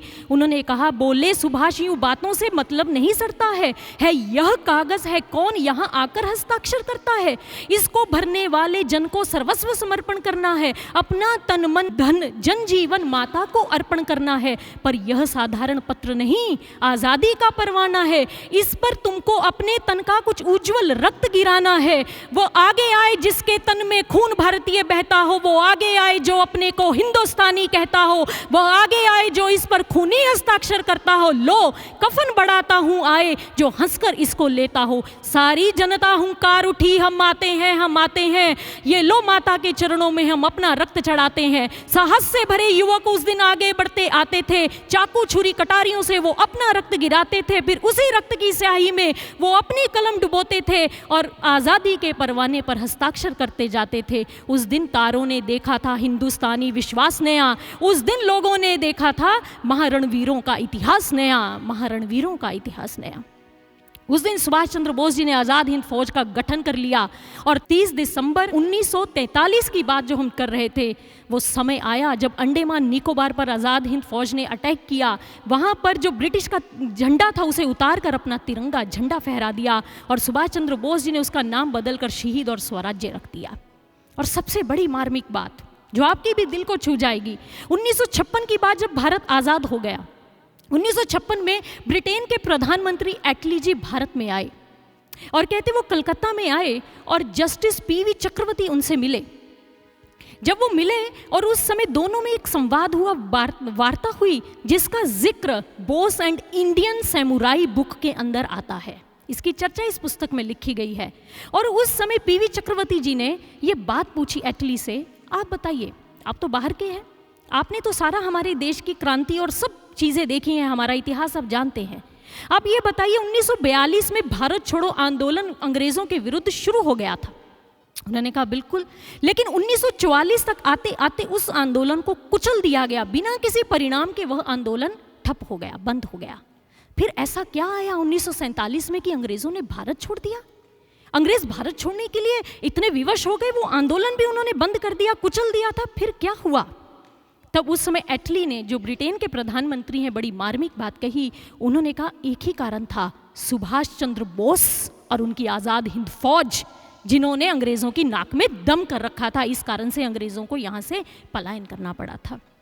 इसलिए सज्जनों, सुभाष चंद्र बोस एक व्यक्ति का नाम नहीं है, यह एक वीर का नाम है, जिनकी रगों में भारतीयता का जज्बा, साहस और भावनाएं रक्त की तरह प्रवाहित होती रही हैं, जिन्होंने अपने देश को सर्वोपरि रखा। इसलिए 23 जनवरी को उनके जयंती पर पराक्रम दिवस हमारे देश में मनाया जाता है, ताकि नागरिक उनसे शिक्षा लें और विशेषकर नवयुवक, भारत देश के वीर सपूत, जिन्हें सूर्य की तेजस्विता को प्राप्त करना है और पवन की गति की तरह आगे अपनी चाल बढ़ानी है, अपने देश का नवनिर्माण करना है, वो सुभाष चंद्र बोस से शिक्षा ले सकते हैं। और उन्होंने हमारे देश को जो नारा दिया था, जय हिंद, अपने देश की जय की थी सुभाष चंद्र बोस जी ने, वो हमारा राष्ट्रीय नारा बन गया। तो इसलिए भारत के वीर सपूतों, नवनिर्माण करने के लिए जागना होगा, उठना होगा, सूर्य से गति मिलाने के लिए पवन की तेजी लेकर आनी होगी, अपनी गति को साहस और भावनाओं से आप्लावित करना होगा। तो आए, इन्हीं भावनाओं से ओतप्रोत इस भजन को हम भी श्रवण करते हैं।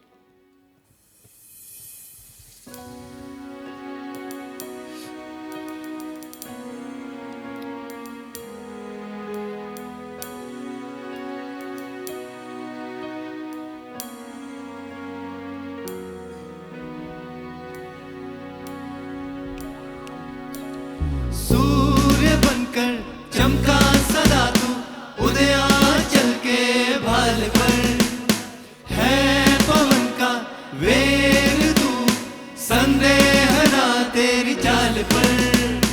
हो मातृभूमि के गौरव तुम, रही प्रगति तेरी पहचान। उठो ऐ वीरो, करने नव निर्माण, उठो ऐ वीरो, करने नव निर्माण,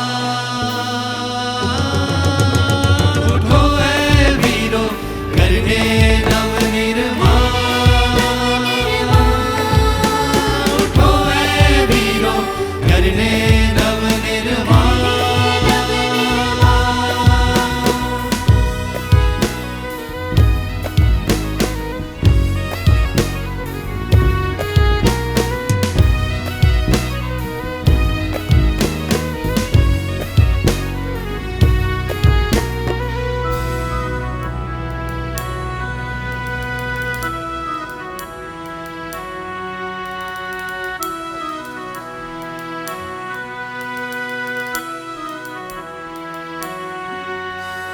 जब धारा बहती पाप की, बन के चट्टान खड़े तुम, विजय पताका हाथ ले, हर बार शिखर पर चढ़े तुम, हो क्रांति के आधार तुम, हो इस समय की पुकार तुम, हो वेग तुम, तूफानों का, हो विजय वरदान तुम।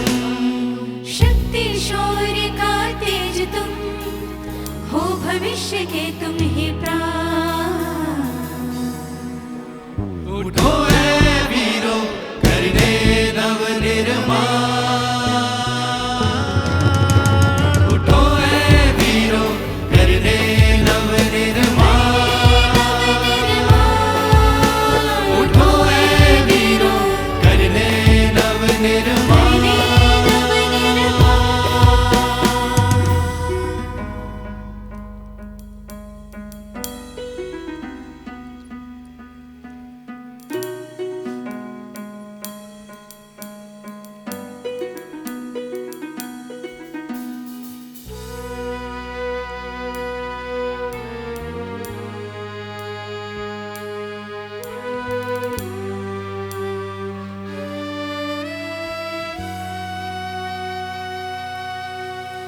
दिया होती प्राणों की धर्म का व्रत है निभाया। तूने भारत माँ की गरिमा को रवि सा चमकाया। नृशंस दानव ने है जब भी सत्य को ललकार लगाई। बनके तुम हो सिंह गर्जे धर्म की शाख बचाई। मन परशुराम दधीची किया जगत का तूने ही त्राण। उठो ऐ वीरो करने नव निर्माण। उठो ऐ वीरो करने नव निर्माण। उठो ऐ वीरो करने नव निर्माण। उठो ऐ वीरो करने नव निर्माण। उठो ऐ वीरो करने नव निर्माण। करने नव निर्माण। करने नव निर्माण।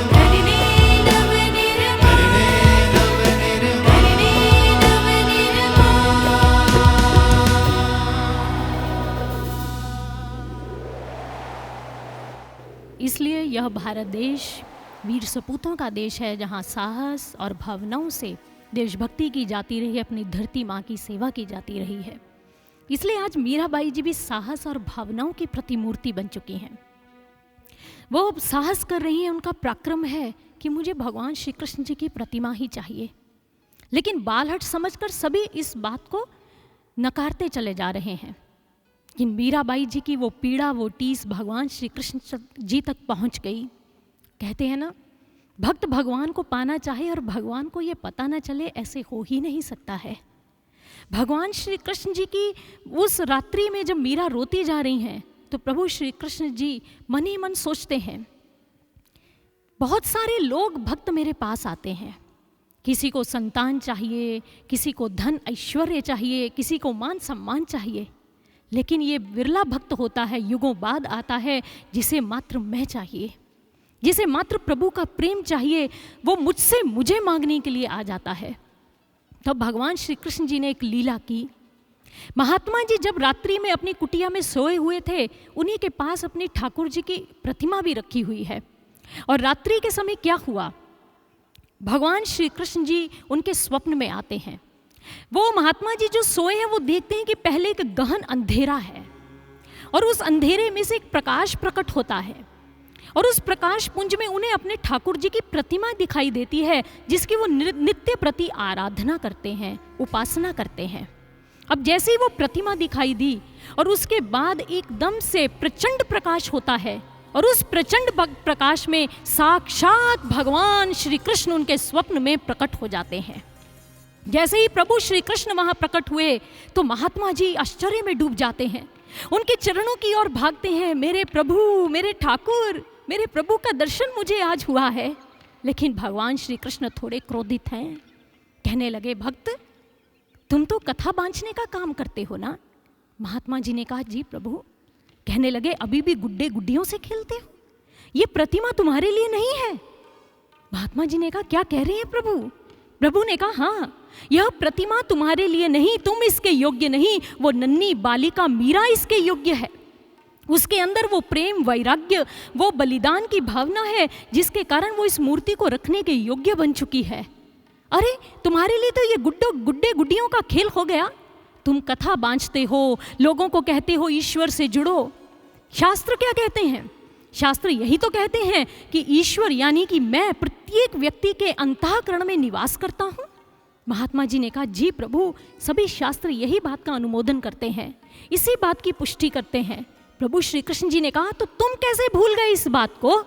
अभी तक इस मूर्ति के पूजन में लगे हो, तुम अभी तक शब्दों के जाल के अंदर फंसे हुए हो, तुम्हारे पास प्रयोगात्मक अनुभव तो शून्य है। इसके बारे में कभी तुमने विचार किया है?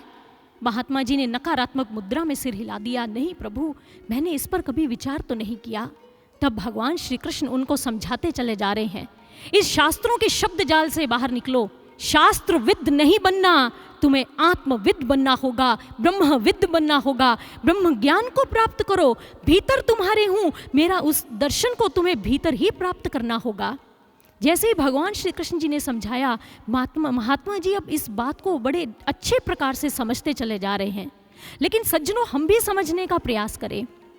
प्रभु श्री कृष्ण जी ने महात्मा जी को समझाया, जो कथा भी करते हैं, उनकी प्रतिमा का पूजन भी कर रहे हैं, लेकिन कृष्ण कहते हैं मैं तो सभी के भीतर विराजमान होता हूँ, सभी के अंदर रहता हूँ, और महात्मा जी शब्द जाल में उलझे हुए हैं। ऐसे ही 3 भाई थे, चंड, प्रचंड, परिचंड। तीनों ही काशी विश्वविद्यालय से विद्या अर्जन करके अपने घर को लौट रहे थे। रास्ते में जंगल आता था, उन दिनों लोग पैदल ही यात्रा करते थे। पद यात्रा करते हुए वो अपना सफ़र तय कर रहे थे, और जंगल से गुजरते हुए उन तीनों ने देखा कि शेर की अस्थियां बिखरी पड़ी हैं। अब उनमें जो चंड भाई था उनका, वो चंड जो था वो शरीर विज्ञ था।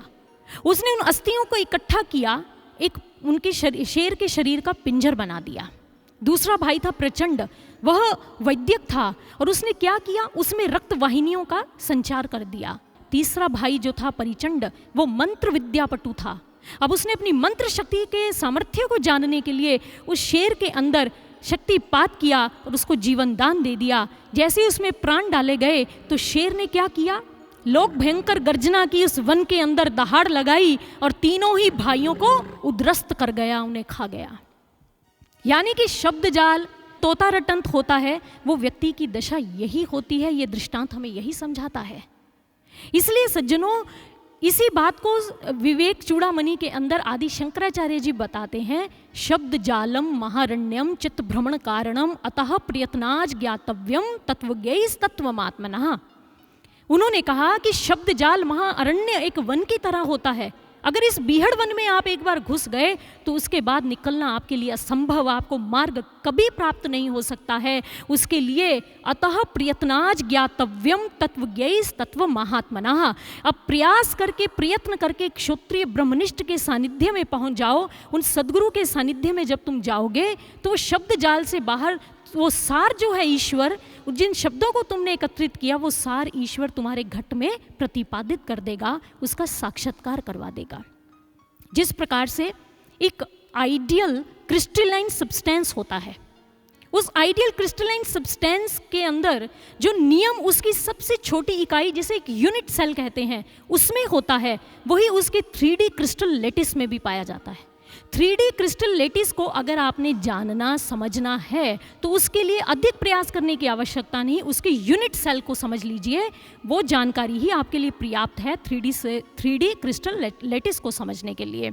ये वही बात है जैसे बिंदु में सिंधु समाया होता है, जो हम मुहावरा भी अपने लोकाचार में जो प्रचलित है उसे श्रवण करते हैं। क्यों ऐसा होता है यूनिट सेल में? Because unit cell completely reflects the symmetry and structure of the entire crystal.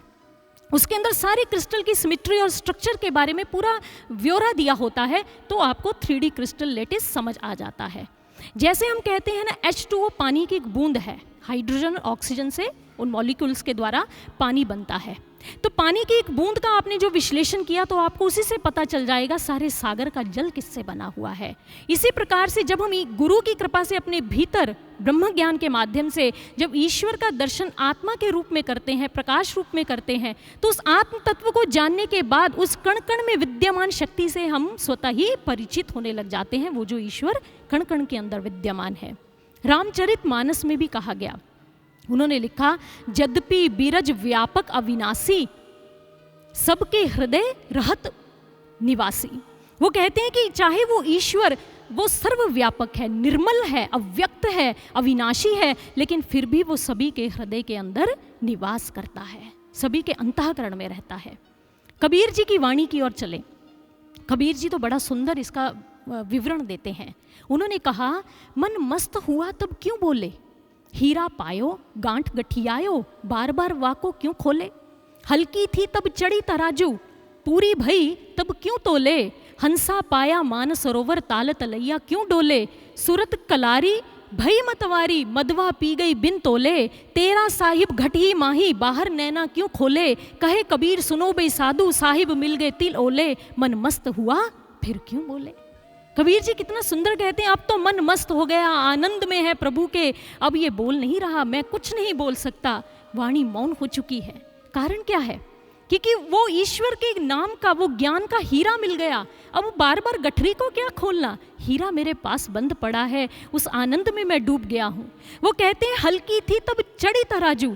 तराजू का एक पलड़ा जब हल्का होता है तभी वो ऊपर उठता है, जब उसमें कुछ सामान डालते धीरे धीरे भारी होता है, वो नीचे आने लग जाता है, जब वो पूरा भर जाता है तो ज़मीन के साथ लग जाता है, फिर उसे क्या तोलना। कबीर जी कहते हैं, ऐसे ही हमें तो भर भर के ज्ञान के भंडार अपने गुरु की कृपा से प्राप्त हो गए, हमने ईश्वर के उस ज्ञान को प्राप्त कर लिया है, अब हमें कुछ भी तोलने की आवश्यकता नहीं। हंस को मानसरोवर मिल गया, अब वो ताल तलैया में क्यों ठोकरे खाता फिरेगा, वहाँ क्यों डोलता फिरेगा, नहीं, वहाँ जाने की ज़रूरत नहीं। सूरत कलारी भई मतवारी, कलारी होता है मधुशाला।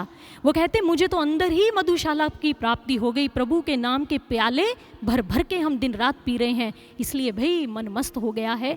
और वो कहते हैं, तेरा साहिब घट ही माही, बाहर नैना क्यों खोले। कितना सरल है कि वो साहिब, वो ईश्वर तो भीतर ही है, बाहर उसे ढूंढने की आवश्यकता नहीं, उसे भीतर ढूंढना होगा। और उसके बाद वो कहते, साहिब मिल गए तिल ओले, मन मस्त हुआ तब क्यों बोले। सज्जनों, ये विचित्र बात है, ये आंतरिक जगत की बात है। जब गुरु की कृपा से आप भीतर ईश्वर का दर्शन कर लेते हैं जो हमारे अंदर हैं, तब ऐसे आनंद की प्राप्ति होती, वाणी मौन हो जाती है। आपने देखा होगा, एक स्वस्थ व्यक्ति कभी अपने स्वास्थ्य की चर्चा नहीं करता, लेकिन रोगी व्यक्ति अपने रोग की चर्चा करता ही करता है। दुखी व्यक्ति ही अपने दुख के बारे में बोलता है, आनंदित व्यक्ति कभी नहीं बोलता, उसकी वाणी चुप होती है, मौन होती है।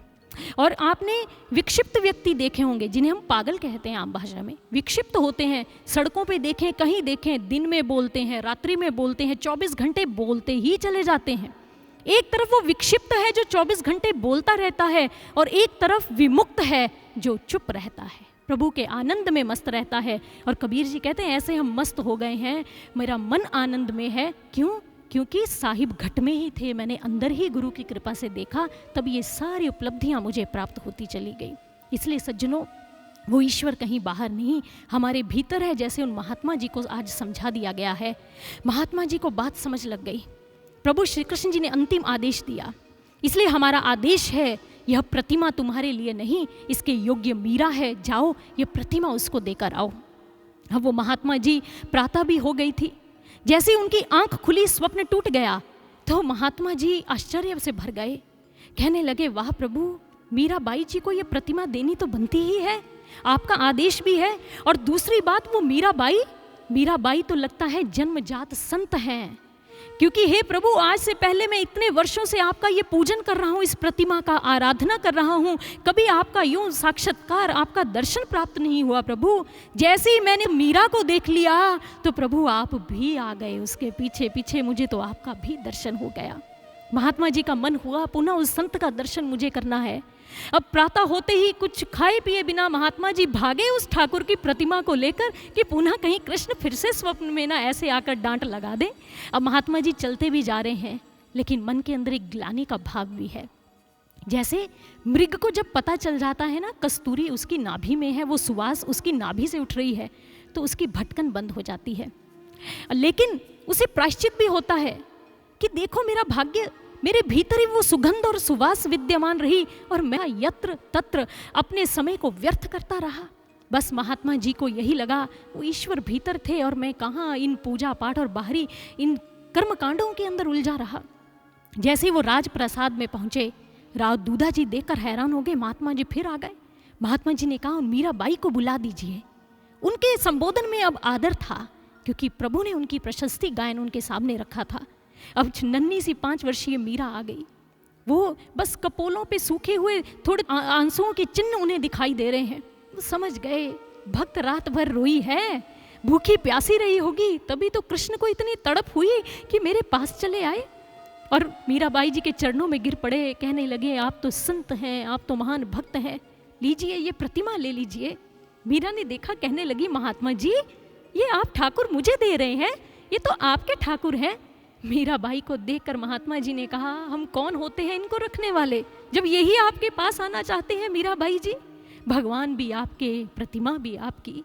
मीरा ने उस प्रतिमा को अपने अंक में समेट लिया। मीरा ने अपना माथा उनके चरणों पर नवा दिया। मीरा प्रसन्न हो उठी। अब उसने देखा नहीं मेरे आसपास कौन है, भागी गई, अपना घाघरा संभाला, चुनरी एक हाथ से थामी, एक हाथ में गिरिधर को पकड़ा, भागी जा रही है, राजमहल में दौड़ी जा रही है। कहाँ जाऊं समझ नहीं लग रही, क्योंकि इतनी प्रसन्नता है। और सीधा अपने कक्ष का एक द्वार एक हाथ से खोला और अपने कक्ष में चली गई। कक्ष में जाकर देखा, मैं ठाकुर जी को कहाँ रखूं। अब एक चौकी ली और उस पर जैसे कन्हैया को रखने लगी, इन्हें लगी ना ना ऐसे नहीं रखते हैं। अपनी पेटिका खोली और उसमें से अपनी चुनरी निकाली और चुनरी को चौकी पर बिछा दिया, अपने ठाकुर को उस चौकी पर स्थापित कर दिया। प्रणाम किया और प्रणाम करके एकटक देखती रही, निहारती रही, जैसे कभी द्वापर में अपने प्रभु को देखा करती थी। आज मीरा घंटों एकटक प्रभु को निहारती रही। समय बीतता गया, उसे पता न चला। प्रभु के रंग में रंगती जा रही है मीरा। मीरा को सुधि आई, दादा सा को तो ये प्रतिमा दिखाई ही नहीं। अब फिर उस प्रतिमा को चौकी से उठा लिया, दौड़ती जा रही है, भागती जा रही है। दादाजी के पास गई, कहने लगी, दादा सा देखिए, ये मेरे गिरिधर गोपाल हैं, अब ये मेरे ठाकुर हो गए हैं। दादा सा ने कहा, बड़ा कार्य करना पड़ेगा, इनके लिए भोग बनाना भी सीखना होगा तुझे। मीरा कहती है, मैं इनके लिए सब कर लूँगी, जो इनको प्रिय है मैं वो सब सीख लूँगी दादा सा।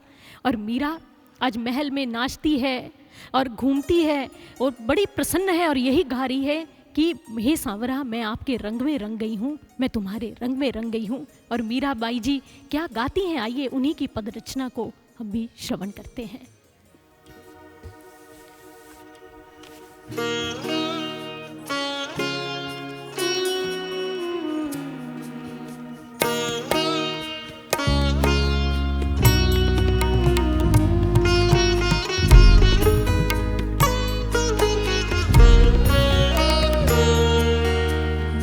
तेरे रंग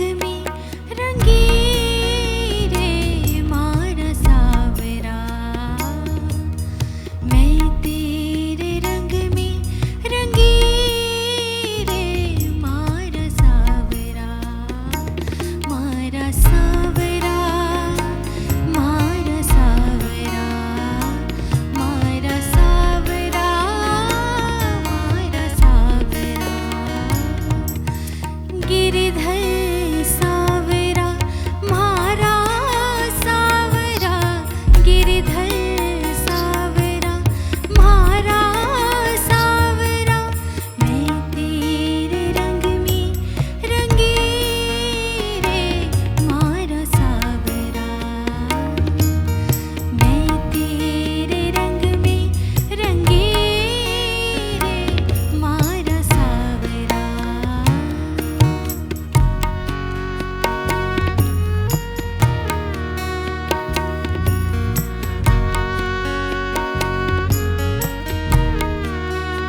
इस तरह से मीरा उस प्रतिमा को लेकर भजन गायन करती है।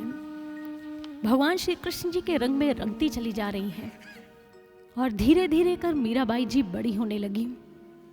और एक दिन अपनी मासा के साथ वो मुंडेर पर बैठी हैं, छत पर बैठी हैं, साथ में अपने गिरिधर गोपाल की प्रतिमा रखी है, क्योंकि अब मीरा जहाँ भी जाती है गिरिधर गोपाल को साथ ही रखती है।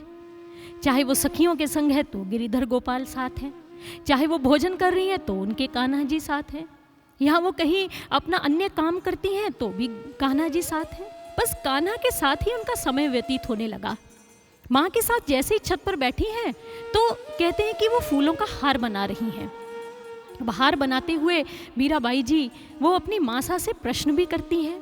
बहुत जिज्ञासु प्रवृत्ति की बालिका है, बहुत प्रश्न करती हैं और जिज्ञासा के कारण ही वो आगे जीवन में अध्यात्म में बहुत आगे बढ़ गई। मीराबाई जो हार बना रही हैं और उनकी मासा भी हार बनाती हैं। वो पूछती है, मासा मैं आपसे एक प्रश्न करूं? माँ ने कहा, लाडो अगर मैं ना कहूँगी क्या तू पूछना बंद कर देगी? मीराबाई मुस्कुरा दी, कहने लगी, मासा फिर मुझे यह बताओ कि मेरे गिरिधर को गिरिधर क्यों कहते हैं? मासा मुस्कुरा दी, कहने लगी, क्योंकि इन्होंने कनिष्ठिका पर गोवर्धन पर्वत को धारण कर लिया था। गोवर्धन धारी हैं ये, गिरिधर गोपाल हैं ये। अब उनकी माँ विस्तार से कहानी सुनाती हैं। लेकिन सज्जनों, ये कितनी सुंदर बात है। मीराबाई जी अपने जीवन के और अपने प्रत्येक जो जीवन का उनका चरित्र है उससे हमें वो अपनी जीवन दिनचर्या से भी सिखाती जा रही हैं कि किस प्रकार से हमें अध्यात्म के मार्ग पर आगे बढ़ना चाहिए। और जिज्ञासु होना बहुत बड़ी बात होती है आध्यात्मिक व्यक्ति के लिए, क्योंकि अध्यात्म में ज्ञान का उद्भव जो होता है वो जिज्ञासा से ही होता है। ज्ञान विज्ञान का आधार जिज्ञासा ही हुआ करती है। जैसे हम कोई पाठ्यक्रम पढ़ते हैं, कोई सब्जेक्ट या कोई चैप्टर ले लीजिए, चलिए उसको जब हम पढ़ते हैं तो उसके बाद उसके जो क्वेश्चंस हैं, उसके जो प्रश्न हैं उसको हम हल करने लगते हैं। लेकिन जो साइकोलॉजिस्ट एजुकेशनलिस्ट है वो ये बात कहते हैं कि यह तरीका जो पढ़ने का वो गलत है। कैसे पढ़ना चाहिए? वो ये बताते हैं कि motive power behind learning is curiosity. आपके पढ़ने के पीछे जिज्ञासा होनी चाहिए। आप सबसे पहले उस प्रश्नों को देखें। उन प्रश्नों को जब आप देखेंगे अच्छे से गहराई से, उसके बाद आप उस चैप्टर को पढ़ें, उसे रीड करें। जब आप उसे पढ़ेंगे तो अब आप मैकेनिकली रीड नहीं कर रहे हैं, अब आप क्या कर रहे हैं? You are discovering, you are seeking. अब आप अपनी जिज्ञासा को शांत करोगे, अब आप प्रश्नों के उत्तर ढूंढोगे। आप ये कहोगे, हाँ ये 5वें प्रश्न का उत्तर मिल गया, ये तीसरे का मुझे उत्तर मिल गया, अरे चौथे का मुझे उत्तर नहीं मिल रहा है। अब आप अपनी जिज्ञासा जो है उसको शांत करते जा रहे हैं और ये पढ़ने का बड़ा अच्छा तरीका होता है। और कहते हैं ये जो तरीका है ये अपने आप में एक साइकोलॉजिकल मोड ऑफ एजुकेशन होता है, लर्निंग होता है। इसलिए इस तरीके से अगर हम पढ़ें यानी कि जिज्ञासु बने। और अध्यात्म में तो जिज्ञासा को प्रथम स्थान दिया गया। कैसे? अगर आप अष्टावक्र गीता को पढ़ते हैं या आपने उसके विषय में सुना है तो अष्टावक्र गीता का प्रारंभ ही जिज्ञासा से हुआ। राजा जनक ने अष्टावक्र जी को जब ऊंचे सिंहासन पर बिठाया, उनके चरणों में बैठ गए और उनसे पहला प्रश्न यही किया, अपनी जिज्ञासा रखी कि मुझे भक्ति कब मिलेगी, मुझे मुक्ति कब मिलेगी, कथम मुक्तिर भविष्यति। वो कहते कि मुझे मुक्ति कब मिलेगी, वैराग्यम कथम प्राप्त मेतद ब्रूहि मम प्रभो। हे सन्यासी प्रवर, मुझे यह बताइए कि मुझे वैराग्य और मुक्ति की प्राप्ति कब होगी। जब जनक जी की इस जिज्ञासा को सुना तो अष्टावक्र जी ने उनकी परख की, क्योंकि जिज्ञासु की जो प्रकृति होती है वो 4 प्रकार की होती है। पहले होता है ज्ञानी। ज्ञानी जो होता है वो निष्कपट सरल होता है, उसने सब जाना हुआ होता है। लेकिन जनक जी जो हैं वो तो प्रश्न कर रहे हैं और अष्टावक्र जी ने देखा अभी इनमें संशय है, प्रश्न है, नहीं ये ज्ञानी की जिज्ञासा नहीं। दूसरी आती अज्ञानी की जिज्ञासा। उन्होंने सोचा कि अब जो जनक हैं अज्ञानी भी नहीं है। क्यों? क्योंकि जो अज्ञानी होता है उसमें अकड़ होती है, अहंकार से भरा होता है और दूसरे की परीक्षा लेने के लिए ही प्रश्न पूछता है। लेकिन इनमें अकड़ नहीं, इन्होंने तो मुझे ऊंचा सिंहासन दिया और स्वयं मेरे चरणों में बैठे हैं। नहीं। अब तीसरा आती है मूढ़ की जिज्ञासा। जो मूढ़ होता है वो मूर्छा अवस्था में रहता है, मूर्छित रहता है, उसे जीवन की सत्यता का कुछ नहीं पता होता। लेकिन जनक ऐसे नहीं हैं, इन्हें कुछ सत्यता का बोध है, तभी तो वैराग्य और मुक्ति की मांग कर रहे हैं। अब निष्कर्ष यह निकला कि यह मुमुक्षु की जिज्ञासा है, मुमुक्षु हैं जनक जी। हाँ, इन्हें मोक्ष प्राप्त नहीं हुआ तो क्या हुआ, ये मोक्ष मार्ग पर अग्रसर होना चाहते हैं, उस पर आगे बढ़ना चाहते हैं, इसलिए जिज्ञासा होनी बहुत अनिवार्य है।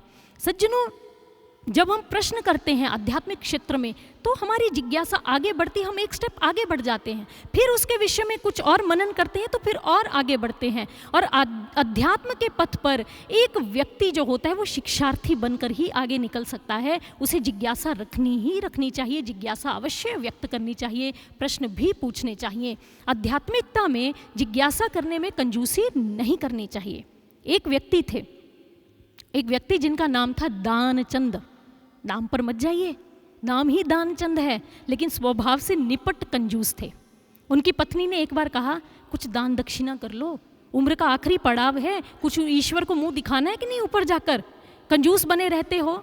अब वो कंजूस है दानचंद, उसने कहा भाई दान दक्षिणा का नाम मत ले, कुछ और करवाना है तो करवा ले धर्म के नाम पर।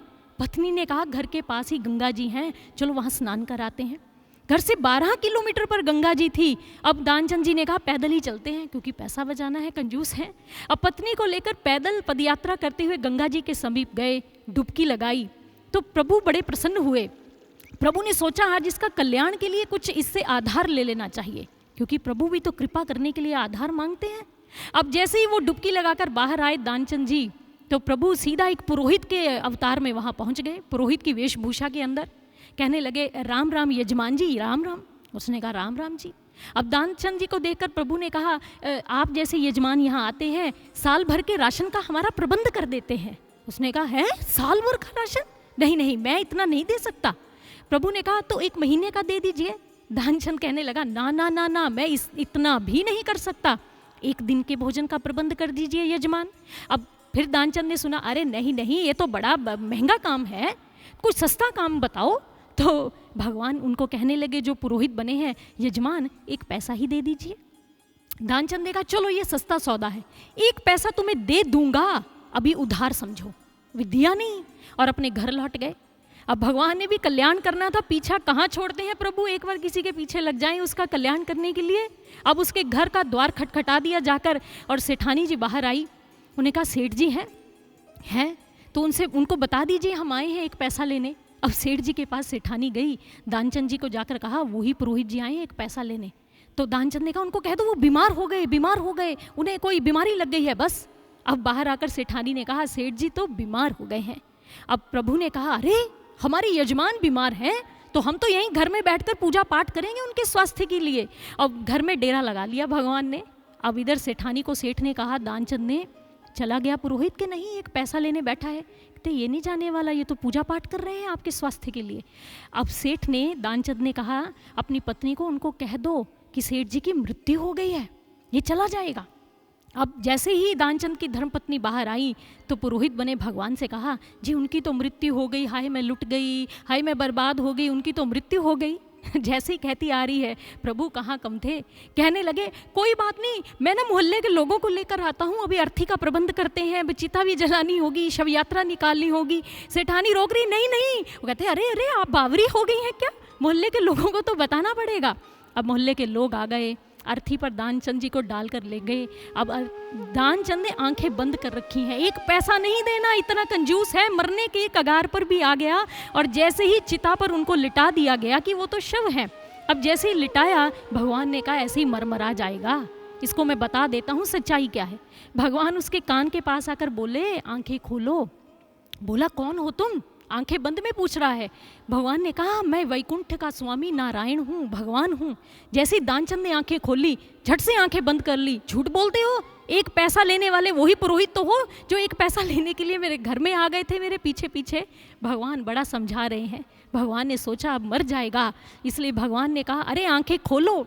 दानचंद ने कहा नहीं, मैं आंखें नहीं खोलूंगा। भगवान ने कहा क्या चाहते हो। दानचंद ने कहा तुम मेरा 1 पैसा छोड़ दो तभी आंखें खोलूंगा। भगवान ने कहा ठीक है, आंखें खोल लो, मैंने तुम्हारा 1 पैसा छोड़ दिया। ये कहानी निपट कंजूसी, यानी कि भौतिक क्षेत्र में आप कंजूसी कर लेंगे, चलिए बच भी जाएंगे, नहीं भी बचेंगे। कहीं ना कहीं हम फंस भी जाते हैं कंजूसी करने से, लेकिन आध्यात्मिक क्षेत्र में, धर्म के क्षेत्र में हम जिज्ञासु बने। जिज्ञासु बनने में कंजूसी कभी ना दिखाएं। सज्जनों, ये मीरा बाई समझा रही हैं। अब मीरा जो पुष्प हार बना रही हैं, पुष्प माल्य बनाती जा रही हैं, अचानक से उन्हें गाजे बाजे का शोर सुनाई देने लग गया। अब बालिका है, उन्होंने झट से फूलों की माला को एक तरफ गोद से रख दिया नीचे और अपने कन्हैया को अपने हाथ में लिया और ठाकुर जी को लेकर मुंडेर पर झांकने लग गई नीचे मुंडेर से। अब जैसे ही झांक रही है, देख रही है, वाह क्या गाजा बाजा बज रहा है, कैसे लोग नाच रहे हैं, नृत्य कर रहे हैं, कितने प्रसन्न दिखाई दे रहे हैं। और मीरा ने भागकर अपनी माँ को पुकारा, मासा मासा जल्दी आइए ना यहाँ पर, देखिए क्या हो रहा है। मासा जैसे ही आई और मासा ने देखा, हाँ लाडो, गाजे बाजे बज रहे हैं। मासा देखो ना, वो एक सफेद रंग के घोड़े पर एक व्यक्ति बैठा है, वो इनके साथ नीचे उतरकर नृत्य क्यों नहीं कर रहा है मासा? सारे कितने प्रसन्न दिख रहे हैं, ये गाजे बाजे बज रहे हैं मासा, ये क्या है?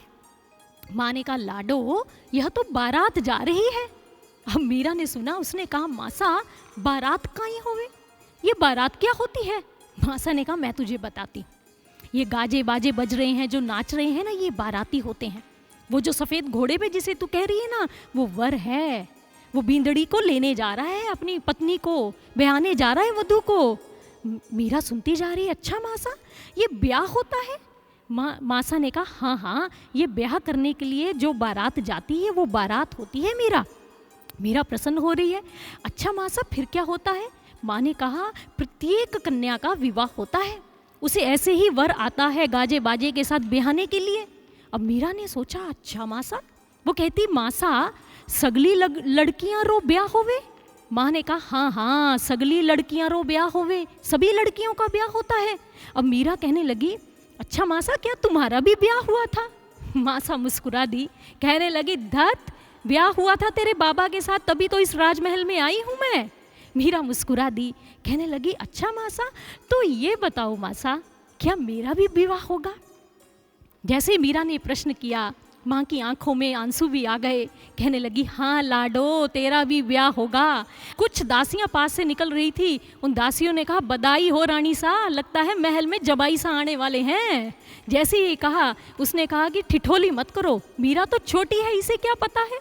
मीरा ने फिर से प्रश्न किया, बोलो ना मासा, क्या मेरा भी विवाह होगा एक दिन? माँ ने कहा, हाँ लाडो, तेरा भी विवाह होगा और घनी धूमधाम से तेरा ब्याह करेंगे। तेरे बाबा सा को कहकर तेरे लिए अच्छा सा एक वर ढूंढेंगे, देखना तू। मीरा प्रसन्न हो रही है, लेकिन मीरा बालिका है ना, उसमें उत्सुकता भी आ गई। कहने लगी, मासा अब मुझे यह बताओ ना, मेरा वर कौन होगा? मासा मेरा वर काई है, मेरा वर कट्ठे है, कहाँ है मासा मेरा वर? माँ ने कहा, तू बड़ी तो हो जा लाडो, लाडो जब तू बड़ी हो जासू तब थणे बताऊं, तब तुझे बताऊंगी जब तू बड़ी हो जाएगी। मीरा ने तो माँ का पल्लू पकड़ लिया, नहीं मासा अभी बताओ ना, मेरा दूल्हा कौन होगा, मुझे ब्याहने कौन सा वर आएगा, मासा मुझे बताओ ना। माँ ने कहा, अब ये पीछा नहीं छोड़ने वाली, प्रण की पक्की बालिका है। अब माँ ने क्या किया, जो गिरिधर गोपाल थे अपने हाथों में पकड़ लिए मीरा के। माँ ने कहा, या है थारो वर। उसने कहा, ये कृष्ण जी यो मारो वर है। हाँ हाँ, या थारो वर है, यही कृष्ण जी, यही गिरिधर गोपाल तेरे पति हैं, यही तेरे वर हैं। मीरा ने कहा, सच कहती हो मासा, ये मेरे पति हैं, यही मेरे दूल्हा है। मीरा की माँ ने कहा, हाँ लाडो, यही तेरे दूल्हा है। अब मीरा ने कहा, तो मासा मेरा ब्याह तो हुआ ही नहीं इनके साथ, अब मेरा ब्याह भी तो कराओ अगर वर मिल गया है तो। माँ ने कहा, ठीक है। अब माँ मंदिर में गई, एक फूलों का हार उठा लाई। जैसे वो पुष्प माल्य लेकर आई माँ ने कहा, अब ये पकड़ अपने हाथों में। मीरा ने कहा, माँ अब क्या करना होगा? माँ ने कहा, ये फूलों का हार है ना जो पुष्पमाल्य, इसे अपने गिरिधर गोपाल के गले में पहना दे। मीरा ने फिर से प्रश्न कर दिया, तो इससे क्या होगा मासा? माँ ने कहा, लाडो इससे तेरा ब्याह हो जाएगा इन वर के साथ, तेरे श्री कृष्ण कन्हैया के साथ। मीरा ने जैसे ही झटपट से हार हाथों में लिया और भावना से पूरित होकर अपने गिरिधर गोपाल के गले में उस पुष्प माल्य को पहना दिया और झट से उस प्रतिमा को पकड़ लिया। ये मेरे वर हैं, मेरे गिरिधर गोपाल। मासा ने कहा, हाँ आज से ये तेरे दूल्हा हैं, तेरे पति हैं, तेरे वर हैं, तेरे स्वामी हैं। अब माँ ने तो अनजाने में एक बीज उनके मन में रोपित कर दिया और मीराबाई सारे महल में फिर से भागती जा रही हैं, अपनी सखियों को बाला इत्यादि को दिखाती हैं कि देखो मेरे तो गिरिधर गोपाल दूसरो न कोय, जाके सिर मोर मुकुट मेरो पति सोए। देखो ये मेरे पति हैं। और मीराबाई जी ने इसी भावना से पूरित होकर ये पद रचना की।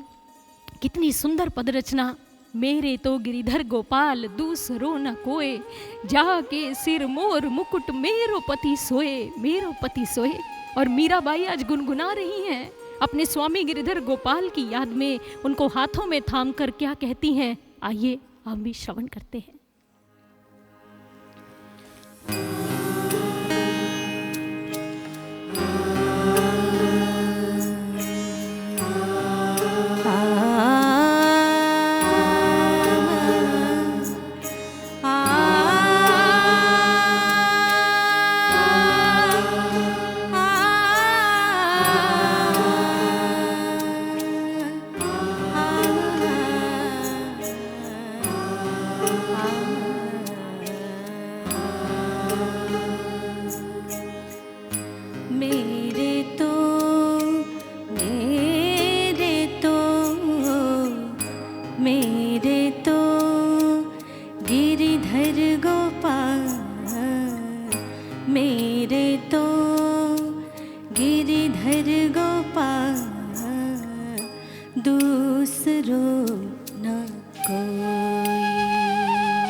गिरधर गोपाल, गिरधर गोपाल, मेरे तो है गिरधर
मेरे तो मेरे तो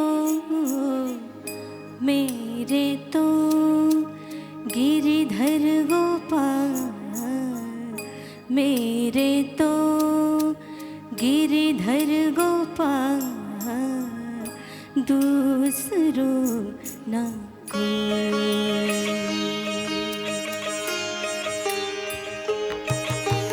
मेरे तो गिरधर गोपाल है, दूसरों न कोई।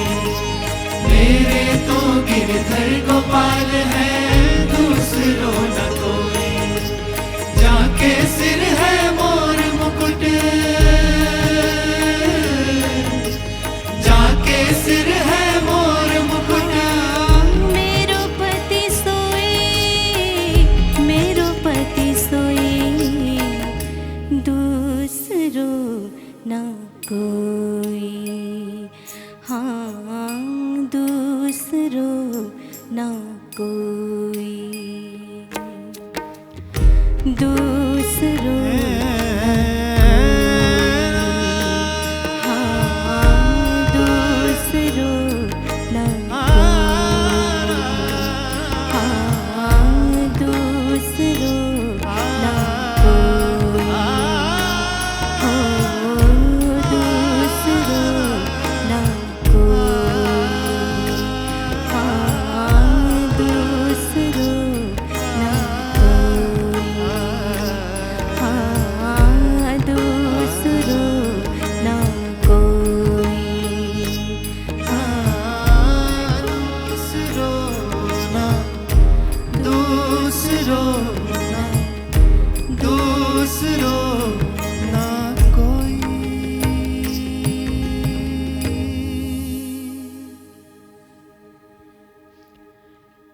मीराबाई जी की माँ ने यूं ही उनको ये बात कह दी कि यही तुम्हारे गिरिधर गोपाल ही तुम्हारे स्वामी हैं, तुम्हारे वर हैं। और मीराबाई जी के मन में उस बात के बीज ने वटपेड़ की तरह आकार ले लिया। मीराबाई जी अपनी पद रचनाओं में ये बात लिखती हैं, अब तो बात फैल गई बीज बट हुई रे। वो कहती है ये बीज जो माँ ने अनजाने में बचपन में मेरे मन में रोपित कर दिया था, माँ ने तो वैसे ही मेरे हठ को रोकने के लिए ये कर दिया था, मेरी जिद को पूर्ण करने के लिए ये कर दिया था, लेकिन अब ये बरगद का पेड़ बन चुका है। वो बरगद का पेड़, वो वट वृक्ष, हम जानते हैं उसकी जड़ें इतनी विशाल, इतनी सुदृढ़ और मजबूत होती हैं कि वो अपना पोषण करने के लिए किसी भी चट्टान को भेद देता है, किसी भी चट्टान को, वो दीवार को वो चीर सकता है। और उसकी छाया इतनी शीतल होती है कि लोग उसकी शीतलता में, उसकी छाया में बैठना पसंद करते हैं। आज वो वटपेड़ बन गया। मीराबाई जी ने यही कहा, मेरे तो गिरिधर गोपाल दूसरों ना कोई। वो कहती है कि एक ही है मेरे बस, गिरिधर गोपाल, कोई दूसरा तीसरा नहीं है। हमारे जीवन में जब कोई समस्या आती है तो हमारे तो दूसरा, तीसरा, चौथा, पांचवा, छठा, न जाने कितने हमारे संबंधी आ जाते हैं। हम एक की तरफ देखते हैं, नहीं मिला सहारा, दूसरा है, दूसरा नहीं तो तीसरा है। हमने कितने सहारे बना रखे हैं, लेकिन मीरा का एक ही सहारा था, उनके गिरिधर गोपाल। उनके जीवन में कोई भी यातना हुई, कोई भी अत्याचार हुआ, समस्या आई, तो अपने गिरिधर गोपाल से अपनी बात कही, आप पढ़ो ना कोई। वो कहती मेरा और कोई है ही नहीं इनके अतिरिक्त, और गिरिधर गोपाल ही उनके सर्वस्व रहे। और यह मीराबाई जी की प्रतिज्ञा रही जीवन भर। आजीवन उनका यही दृढ़ संकल्प था, ये प्रतिज्ञा थी, ये घोषणा थी कि वो एक ही मेरा है। और उसी प्रतिज्ञा पर वो कटिबद्ध रही, बद्ध परिकर रही, उसी के अनुसार अपने जीवन के अंदर वो चलती रही। सज्जनों, ये दृढ़ निश्चय जिस राष्ट्र और देश के अंदर होता है ना, वो राष्ट्र, देश और समाज अपने आप में गौरवशाली बन जाया करते हैं। जब पवन पुत्र हनुमान जी सुंदरकांड में आता है, जब वो जाते हैं लंका की और माँ सीता जी की खोज करने, तो मैनाक आकर कहता है भोजन कर लीजिए पवन पुत्र, कुछ विश्राम को कर लीजिए। वो कहते हैं राम काज कीन्हे बिना मोहि कहाँ विश्राम।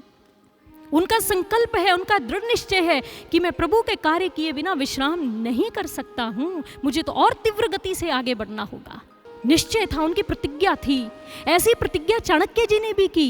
उन्होंने कहा था जब तक कि मैं दुराचारी नंद का समूल उच्छेद नहीं कर दूंगा तब तक मैं अपनी शिखा को नहीं बांधूंगा। जब ये ऐसा कहकर राजमहल से बाहर निकले तो कहते उस समय भारत के इतिहास ने एक करवट ली थी। सारे समाज के अंदर एक नूतन वीर श्री का संचार होने लग गया था। लेकिन ये बात भी बतानी बड़ी अनिवार्य बनती है सज्जनों कि यह जो प्रतिज्ञा, दृढ़ निश्चय या संकल्प होता है, ये कोई क्षुद्र मानसिकता या स्वार्थ के वशीभूत होकर, किसी ईर्ष्या के कारण, प्रलोभन में आकर, लोभ के कारण ये कुछ घोषणा कर देना, कुछ शब्द कह देना, ये प्रतिज्ञा, दृढ़ निश्चय नहीं होता। वो तो स्थिर मन चित्त से और परमार्थ की भावना से ओतप्रोत होकर ही ऐसी प्रतिज्ञाएं की जाती हैं और दृढ़ संकल्प किए जाते हैं। ये हम कह सकते हैं कि ये विवेक वृक्ष का एक शीर्ष फल होती है प्रतिज्ञा या संकल्प। ये गहन वन के अंदर कोई व्यक्ति जा रहा हो, वहाँ तमिस्र हो, अंधेरा हो, तो वहाँ ये प्रतिज्ञा या संकल्प, ये दृढ़ निश्चय जो हमारा होता है वो वर्तिका की तरह, यानी कि एक टॉर्च की तरह हमारा मार्ग निर्देशित करने लग जाता है। वो अंधेरे से हमें बाहर ले आता है। ये एक मंदिर पर लगी हुई पताका की तरह होती हैं प्रतिज्ञाएं, जो संकल्प होते हैं, जो हमें दूर से ही दिखाई देती है और कहती है बढ़ो बढ़ो, साहस करो, आगे बढ़ो, अपने लक्ष्य को पाओ, अपने संकल्प की पूर्ति के लिए कटिबद्ध रहो, तुम्हें आगे बढ़ना होगा। ये हमें पीछे नहीं होने देती। ये संकल्प प्रतिज्ञाएं ऐसी होती हैं।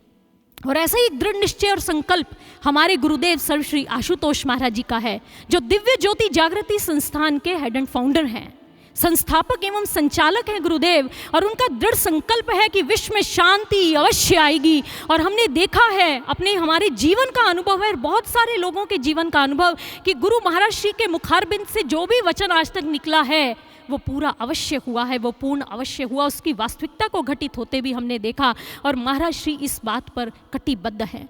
आज वो गहन समाधि में लीन है, लेकिन वो समाधि उनकी दिव्य तपोरति की एक तपस्या है, जो कि नवयुग की द्योतक है, नवयुग के आगमन का एक शंखनाद है उनकी समाधि। ये कोई साधारण बात नहीं है।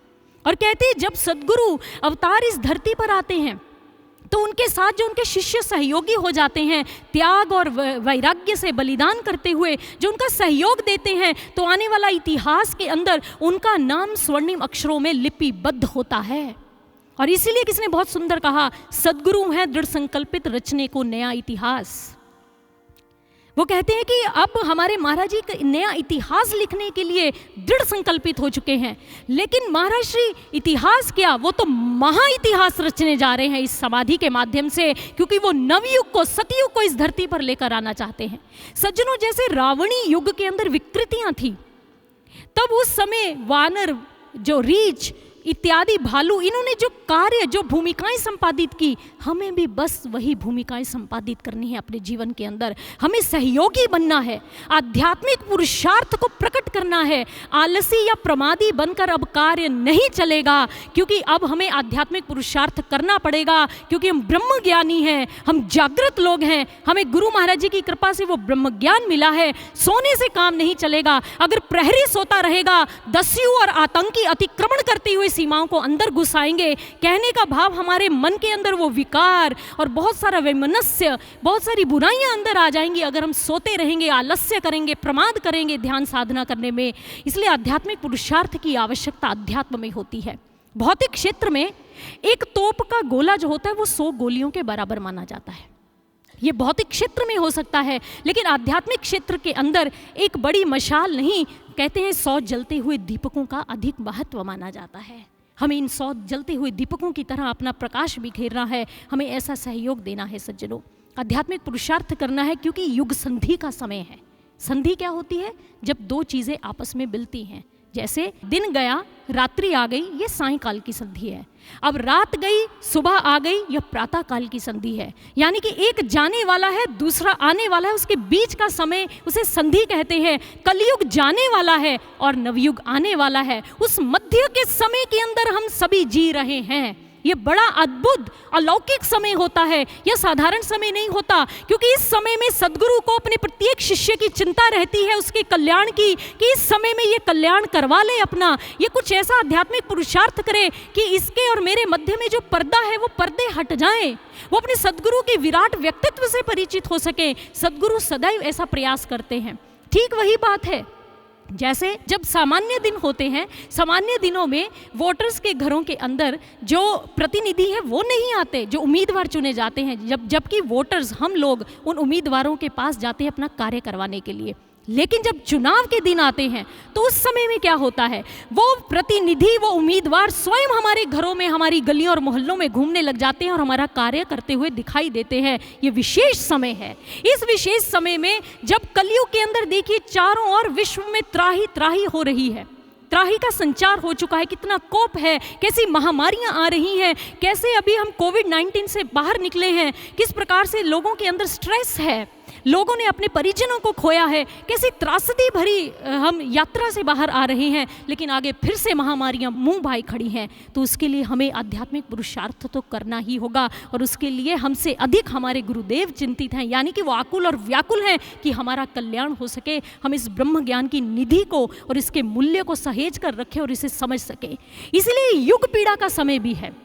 अब क्या होता है, कहते हैं वो जुआरी होता है ना एक, जब वो जुआ हार जाता है तो अपना आखिरी दाव लगाता है और उस आखिरी दाव में अपना सब कुछ लगा देता है। और दीपक की लौ सबसे ज़्यादा ऊपर कब फड़फड़ाती है, जब वो बुझने वाला होता है।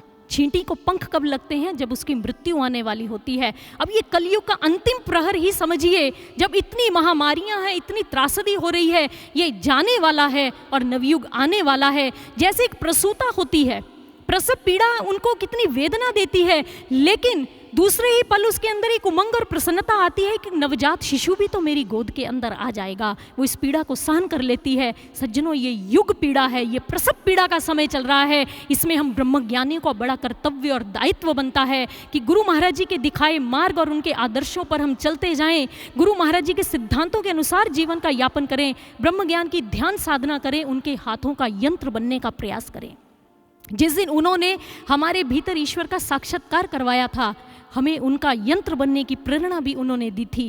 क्योंकि कहते हैं बांस की जब बांसुरी बनती है, विशेषता उस बांसुरी में नहीं, बजाने वाले में होती है। इसलिए जब गुरु महाराज जी के हाथों के यंत्र बन जाएंगे तो उसका प्रयोग स्वयं ही कर लेंगे, किस दिशा में और किस क्षेत्र में उन्होंने करना है, किस सेवाओं पे हमें नियुक्त करना है। इसलिए सज्जनों, हमें इसके लिए सतर्क रहना होगा। स्वामी विवेकानंद जी ये बात कहा करते थे, कहते हैं कि उनके गुरुदेव उनसे अपनी प्रेरणाओं के द्वारा सारा कार्य करवा लेते थे, उन्हें अपना यंत्र बनाकर। एक बार वो विदेश में एक विदेशी दंपत्ति के घर में ठहरे हुए थे, तो रात्रि में उन जो अंग्रेज दंपत्ति थी उनको विवेकानंद जी के प्रवचन करने की आवाज़ आई। जैसे ही वो भागकर आए तो कहते हैं कि शीशे का दरवाज़ा था, उस दरवाजे से झांक कर उन्होंने जैसे ही अंदर देखा तो विवेकानंद जी सोए हुए थे। प्रातः जब उठे तो स्वामी विवेकानंद जी से उन्होंने प्रश्न किया कि रात्रि में आप प्रवचन कर रहे थे, लेकिन हमने देखा आप सो भी रहे थे। स्वामी विवेकानंद जी ने कहा, ये अक्सर मेरे साथ घटित होता है, मुझे यंत्र बनाकर मेरे गुरुदेव सब कार्य कर लेते हैं। अगले दिन मैंने जहाँ सुबह प्रवचन करना होता है, लोग मुझसे क्या प्रश्न पूछने वाले होते हैं, मेरे गुरुदेव पहले ही अपनी प्रेरणाओं से मुझे वो सारी तैयारी करवा जाते हैं। आपने शायद मेरी उस तैयारी को श्रवण कर लिया होगा जो वो अपना यंत्र बनाकर मुझसे करवाते। सज्जनों, ऐसा ही निकोला टेस्ला के साथ हुआ। उनका नाम आपने सुना होगा। निकोला टेस्ला एक वैज्ञानिक हुए जिन्होंने अल्टरनेट करंट की खोज की थी। निकोला टेस्ला जो थे वो विवेकानंद जी के विचारों से बड़े प्रभावित रहते थे, वैदिक भारतीय संस्कृति से बड़े प्रभावित थे, और उन्होंने ये बात बताई कि उनको अल्टरनेटिव करंट की खोज से पहले फ्लू हो गया, बीमार हो गए भयंकर स्तर पे। अब जैसे वो बीमार हुए, लेकिन वो कहते हैं कि कुछ था जो ब्रह्मांड से मुझे अंदर तरंगे भेज रहा था कि तुम ये खोज करो, बिस्तर पे मत लगे रहो। तो निकोला टेस्ला कहते हैं कि उन तरंगों के प्रभाव से उन्होंने मुझे यंत्र बनाकर कार्य करवा लिया और अल्टरनेट करंट था उसकी खोज हो गई। अब निकोला टेस्ला जैसे वैज्ञानिक क्या बात कह रहे हैं, जिसकी बात हम समझ सकते हैं बड़े साधारण स्तर पर। जैसे क्वांटम इंटेंगलमेंट होता है, क्वांटम इंटेंगलमेंट के अकॉर्डिंगली जो दो पार्टिकल्स होते हैं वो आपस में इंटरलिंक्ड होते हैं। मान लीजिए एक पार्टिकल कहीं है, दूसरा पार्टिकल कहीं बैठा है, कहीं पड़ा है, तो उन दोनों के अंदर एक क्वांटम रिलेशन जो होता है वो डेवलप होना प्रारंभ हो जाता है और उनमें इंफॉर्मेशन ट्रांसफ़र होनी प्रारंभ हो जाती है। उनमें चाहे हज़ारों लाखों किलोमीटर का डिस्टेंस क्यों ना हो। आप मान लीजिए एक इलेक्ट्रॉन है वो धरती पर रख लीजिए, और दूसरा इलेक्ट्रॉन है उसे आप यूनिवर्स के किसी दूसरे छोर पर ले जाएं, कितनी दूरी होगी देख लीजिए, कितना डिस्टेंस बन गया। लेकिन उसके बावजूद भी दोनों के अंदर एक क्वांटम रिलेशन डेवलप होगा और ये इमीडिएट एक्शन होगा कि उन दोनों के अंदर इंफॉर्मेशन ट्रांसफ़र होनी प्रारंभ हो जाएगी। और इसे क्वांटम इंटेंगलमेंट कहा जाता है। और रिचर्ड फाइनमैन जो कि अमेरिकन फिजिसिस्ट हुए हैं, भौतिक वैज्ञानिक हुए हैं, उन्होंने जब खोज की थी क्वांटम इलेक्ट्रोडायनेमिक की, जिसके लिए उन्हें नोबेल पुरस्कार भी दिया गया था, उन्होंने भी कहा कि हमारे दिमाग का प्रत्येक इलेक्ट्रॉन एक रिसीवर की तरह होता है, यूनिवर्स से उन तरंगों को वो रिसीव करता है, रेडियो ब्रॉडकास्ट की तरह वो उनसे प्राप्त करता है। अगर एक दिमाग का एक इलेक्ट्रॉन ये कार्य कर सकता है, तो जो आध्यात्मिक जागृत लोग ब्रह्मज्ञानी होते हैं, जब वो ध्यान साधना करते हैं, उनका तो तंतु तंतु सक्रिय होता है, जीवंत होता है, एक्टिवेट रहता है। और गुरुदेव चाहे हमसे कितनी दूर क्यों ना दिखाई दें बाह्य स्तर पर, लेकिन वो हमारे उन इलेक्ट्रॉन्स में, हमारी ब्रेन में, यानी कि हमारे भीतर अपनी तरंगों को भेजते हैं, अपनी प्रेरणाओं को भेजते हैं, और हम रिसीवर बनकर उनको ग्रहण कर लेते हैं। बस यही यंत्र बनने की कहानी है सज्जनों। हमें उनका यंत्र बनना होगा, आध्यात्मिक पुरुषार्थ करना होगा, क्योंकि दिव्य तपोरति का कली काल से रण छिड़ गया है इस समाधि के माध्यम से। जब वो समाधि से जागृत होंगे तो इस धरती पर देखिएगा कलयुग नहीं नवयुग का आगमन हो चुका होगा, नवयुग का शंखनाद हो चुका होगा। उसके लिए सज्जनों हमें आलस और प्रमाद को त्यागना होगा, हमें स्वयं पर कार्य करना होगा। अब इतिहास नहीं महा इतिहास लिखा जा रहा है, ये बात हमें स्मरण रखनी होगी। और दिव्य तपोरति का इस कलिकाल से रण है, उसके लिए हमें क्या करना है, आइए आगामी भजन भी हमें यही सीख दे रहा है। आइए उस भजन को हम श्रवण करते हैं।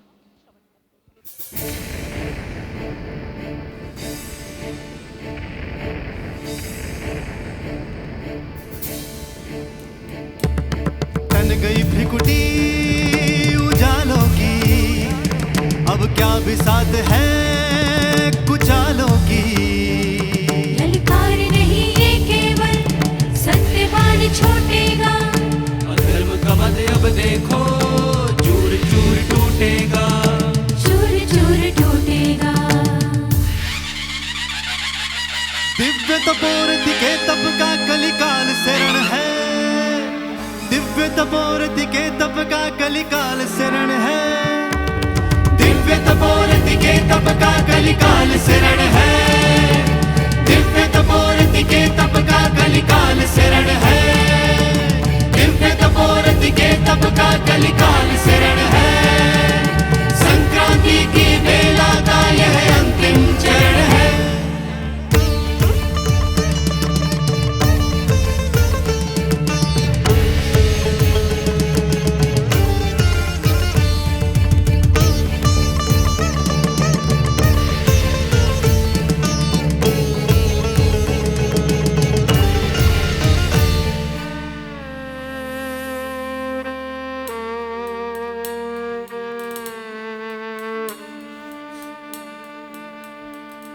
प्रमाद में अब भी आ गए, ऊँघते रह गए तुम, विकारों के वारों को रह मौन सह गए तुम।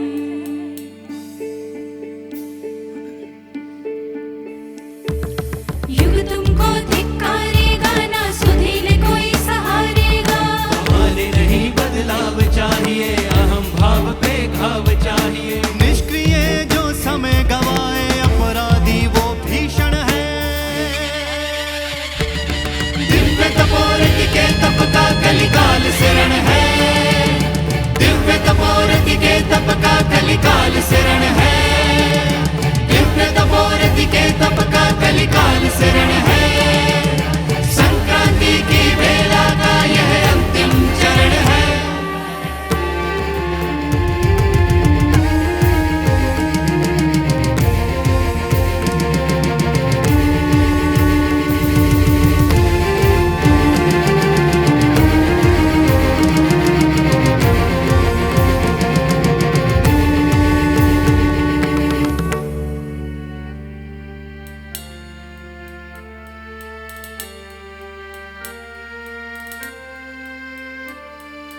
गाथाएं हैं लिखी बहुत, उन गुनाएं भी जा चुकी, अब परंतु यह कलमना साधारण लिखने को झुकी। इतिहास नहीं ये महाइतिहास, मृत का है अमृत से रास। भारी छल कपट पे सद्भाव की लपटिए, भारी छल कपट पे सद्भाव की लपटिए। का हो क्षण का दर्शन, जूझ रहा कण कण है। दिव्य तपोरति के तप का कलिकाल शरण है, दिव्य तपोरति के तप का कलिकाल शरण है, दिव्य तपोरति के तप का कलिकाल शरण है। संक्रांति की बेला का यह अंतिम चरण है।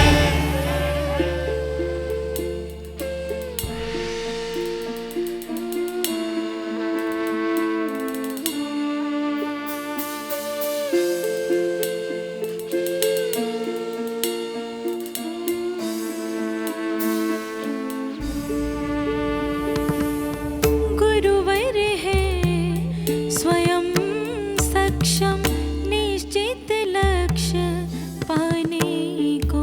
संपूर्ण अपूर्ण को पुकारे श्रेय सुयश दिलाने को।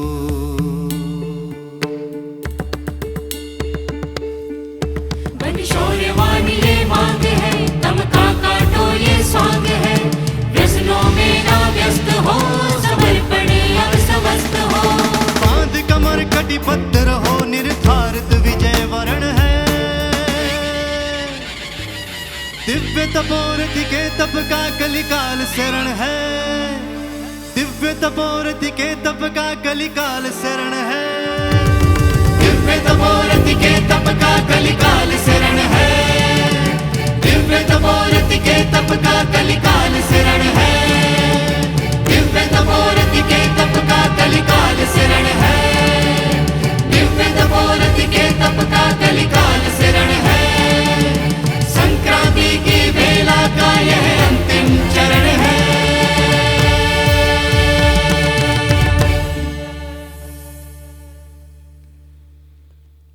एक बार एक गुरु भाई ध्यान साधना में बैठे थे और साधना के माध्यम से गुरुदेव ने उनको दर्शन दिया। तो उन्होंने एक अनुभव देखा ध्यान साधना में कि गुरु महाराज जी 3 बार शंख बजाते हैं। जब पहली बार शंख बजाया और उसके बाद जब दूसरी बार शंख बजाया तो उसकी ध्वनि प्रथम बार शंख ध्वनि से अधिक दूर गई। जब तीसरी बार शंख बजाया तो उसकी ध्वनि द्वितीय बार की शंख ध्वनि से भी आगे बढ़ी। अब गुरु महाराज जी ने उनसे पूछा कि समझ आया? उन्होंने कहा नहीं महाराज श्री, आप ही समझाइए, इसका क्या आशय है, इसका क्या अर्थ है।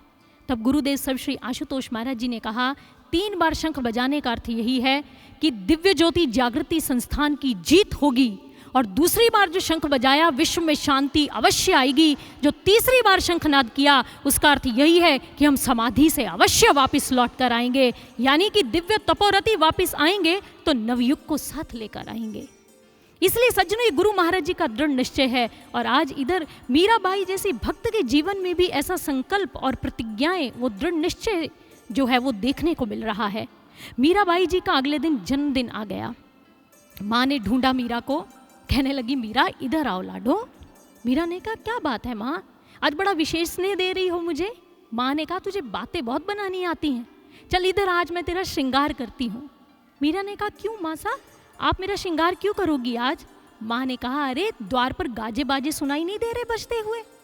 मीरा ने कहा हाँ सुनाई तो दे रहे हैं माँ सा, ये क्यों बजाए जा रहे हैं? मीरा की माँ ने कहा क्योंकि मीरा आज तुम्हारा जन्मदिन है पुत्री, आज के दिन ही तुम हमारे घर में आई थी, इसलिए गाजे बाजे बजाए जा रहे हैं। मीराबाई एकदम से उदास हो गई, कहने लगी माँ से इन बाजों को बजाना बंद करवा दो माँ। माँ ने कहा क्यों? उसने कहा कैसा जन्मदिन माँ, यह मानव तन तो नश्वर है, क्षणभंगुर है, एक दिन तो इसे अपनी नश्वरता की ओर बढ़ना ही है माँ, इस जन्मदिन के लिए क्यों उत्साहित होना? माँ देख रही है मीरा ऐसा वैराग्य तुम्हारे जीवन में अभी से आ गया? अरे लाडो अभी तो तुम्हारे खेलने की उम्र है, ये इतना वैराग्य क्यों धारण कर लिया? मीरा कहती पता नहीं मासा, मेरी आत्मा कह रही है। और आप मेरा श्रृंगार क्यों करना चाहती हो मासा? मैं तो अपने गिरिधर गोपाल के रंग में रंग चुकी हूँ, जैसा मेरा गिरिधर गोपाल वैसी मैं हूँ, बस वो भी जैसे रहते हैं मैं भी वैसे ही रहना चाहती हूँ। ये माँ, इसलिए ये बाहरी श्रृंगार की मुझे कोई आवश्यकता नहीं है। माँ बस मौन होकर उनकी सारी बातें सुनती चली जा रही हैं। मीरा ने फिर से कहा मासा उदास मत हो, मैं तो अपने गिरिधर के रंग में रंग चुकी हूँ ना, क्योंकि मैं उनसे बहुत प्रेम करती हूँ। माँ ने कहा जोगी के साथ तू भी जोगन बन गई है, पता नहीं मैंने किस दिन ये बात बोल दी कि ये तेरे दूल्हा है, बस तू तो इन्हीं की बात का रटन करने लग गई है। हम माँ की बात सुनकर मीरा मुस्कुराई, लेकिन जानते हैं मीरा के नेत्र मुंद गए, क्योंकि उसे पूर्व जन्म की स्मृतियाँ पुनः आती हैं, उसके हृदय में वो जीवंत होती चली जाती हैं। अब जैसे ही नेत्र बंद हुए तो मीरा अपने अलौकिक देश में, अपने भीतर के प्रदेश में उतर गई। और मीरा देख रही है जब वो गोपी थी तो कैसे श्याम रंग में रंगी हुई थी। श्याम का रंग ही उनका श्रृंगार था, जो उसके मन और प्राणों पर आच्छादित हो चुका था, जो प्रगाढ़ हो चुका था। अब मीराबाई जी को वो घटना याद आ रही है जब एक बार बहुत सारी गोपियाँ श्री कृष्ण जी से नाराज़ हो जाती हैं। जब वो गोपियाँ नाराज़ हो गई तो भगवान श्री कृष्ण जी को भी पता ना चला। अब कन्हैया जो वन में गोचारण के लिए जाते हैं, अपने मित्रों के संग वो जाने लगे तो अपने मित्रों से कहा, अरे श्रीदामा, आज गोपियाँ दिखाई नहीं दे रही हैं। श्रीदामा ने कहा, हाँ रे कन्हैया, मैं तो बड़ा हैरान हूँ, तेरा मार्ग रोक कर खड़ी रहती है, कभी कहती माखन ले ले, दही ले ले, हमें तो कोई पूछता ही नहीं है इस ब्रज के अंदर, बस तेरी पूछताछ होती रहती है। कन्हैया ने कहा, मैं जो पूछ रहा हूँ उसी का उत्तर दो। अब श्रीदामा ने सुमंगल को पूछा, तुझे पता है गोपियाँ क्यों नहीं आई आज? श्री कृष्ण पूछ रहे हैं। अब कन्हैया देख रहे हैं गोपियाँ नहीं आ रही। सुमंगल ने कहा, मुझे भी नहीं पता गोपियाँ क्यों नहीं आई है। हाँ, एक मित्र ने कहा, जिसका नाम प्रबल था, उसने कहा, कन्हैया मुझे याद आया, तूने अपनी यशोदा मैया से गोपियों की शिकायत की थी ना कि तेरे मार्ग को अवरुद्ध करती हैं, तेरे मार्ग में आ जाती हैं। जब मैया ने पूछा तो गोचारण करते हुए तुझे विलंब क्यों होता है वापस आने में, तो तूने यही कहा था ना, गोपियाँ मुझे आने नहीं देती, अपने घरों में ले जाती हैं, माँ मुझसे ये नाच नचवाती हैं मैया, और कभी कहती हैं ऐसा कर ले वैसा कर ले, हमारा पात उठा दे, हमारी सहायता कर दे।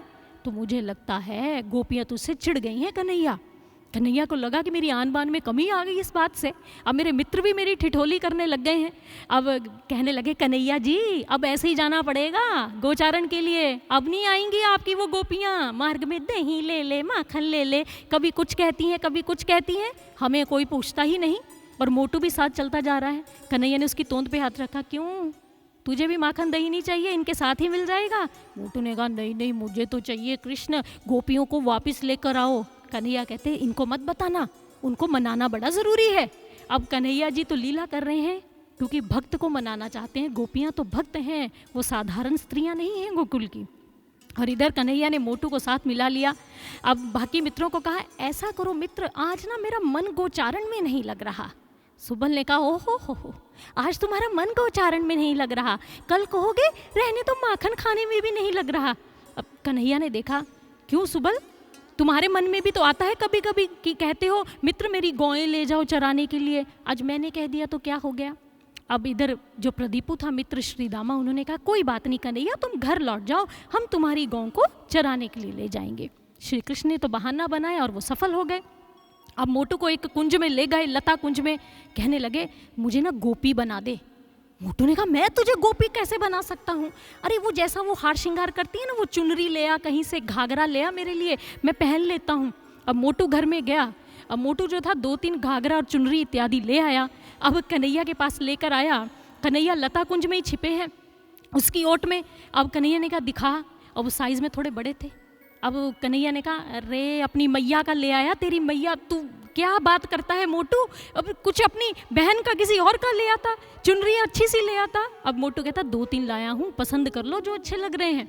अब कन्हैया ने जो उनके नाप में आ सकता था, उनके शरीर पर पूरी तरह से ठीक लग रहा था, उन्होंने वो घाघरा इत्यादि और चुनरी को धारण कर लिया। मोटू को कहा, अब तुम जाओ। अब चुनरी जो थी, अब मुकुट में मोर पंख भी है, अच्छे से चुनरी से अपना मुंह ढक लिया, एक पर्दे की तरह कर लिया, और बांसुरी को भी छुपा लिया। अब वो निकल पड़े हैं गलियों में, वृंदावन की ब्रज की गलियों में घूम रहे हैं और आवाज़ें देते हैं गोपियों के घरों के आगे से निकलते हुए जानबूझकर, रंगरेजन आई है रंगरेजन, नाम गुदवा लो गोदना गुदवा लो, रंगरेजन आई है बड़ी दूर से रंगरेजन, पक्के रंग का नाम लिखूंगी, आओ भी नाम लिखवा लो। अब एक गोपी ने सुना, अच्छा गोदना गुदवा लेते हैं, तब एक परंपरा भी होती थी नाम लिखवाने की, हाथ पर कलाई इत्यादि पर।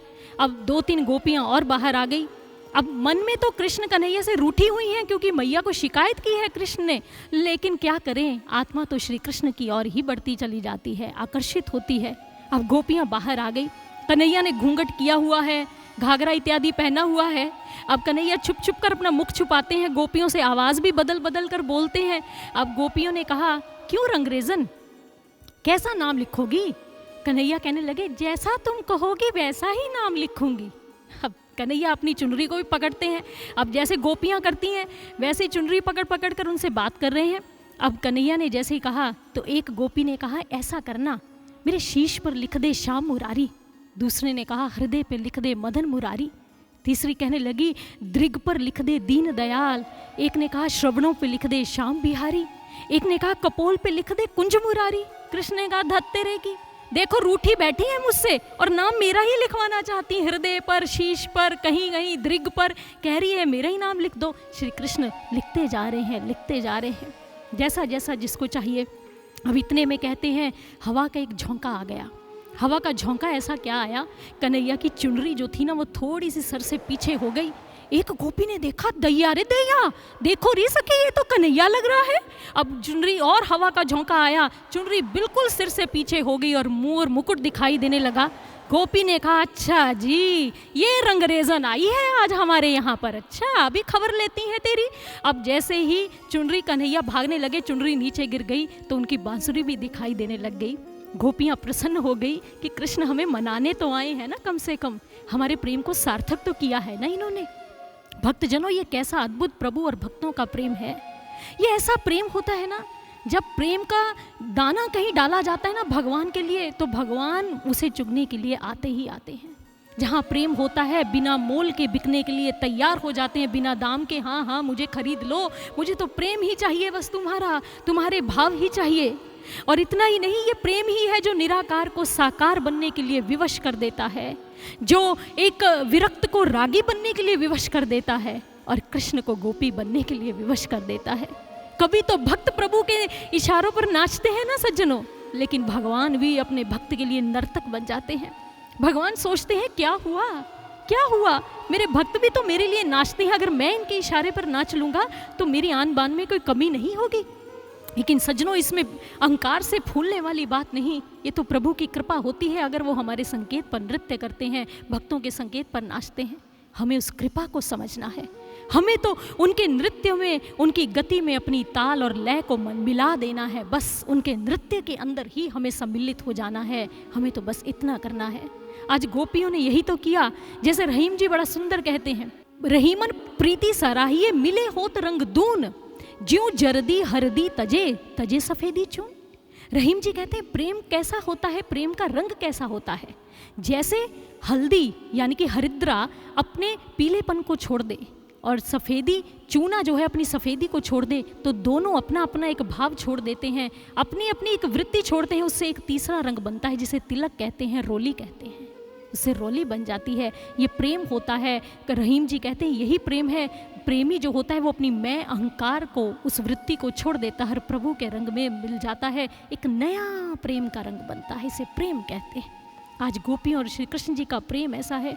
और मीरा को याद आ गया कि मैं भी उन्हीं गोपियों में थी जब उस समय जब कृष्ण गोपी बने थे हमारे लिए, हमें मनाने के लिए। हमने तो उन श्याम रंग का श्रृंगार कर लिया है माँ, अब उस और श्रृंगार की आवश्यकता नहीं, अब इस जन्मदिन को मनाने की आवश्यकता नहीं है माँ। और इसलिए आज कन्हैया जी हमें बहुत सुंदर सीख देते हैं मीराबाई जी की इस कथा से, और मीराबाई जी भी हमें सुंदर संदिष्ट देती जा रही हैं। तो आइए उन वृंदावन बिहारी लाल के चरणों में एक जयघोष लगाएंगे। बोलिए वृंदावन बिहारी लाल की, लड्डू गोपाल की, भक्तिमती मीराबाई की। तो आइए भगवान श्री कृष्ण जी की महिमा में इस भजन को, इस कीर्तन को श्रवण करते हैं। सब छोड़ के दुनियादारी, संग प्रीत शाम के पाले। इसलिए एक बार शाम से प्रीत लगाकर देखिए, जीवन में आनंद आ जाएगा। आइए इस भजन को श्रवण करते हैं।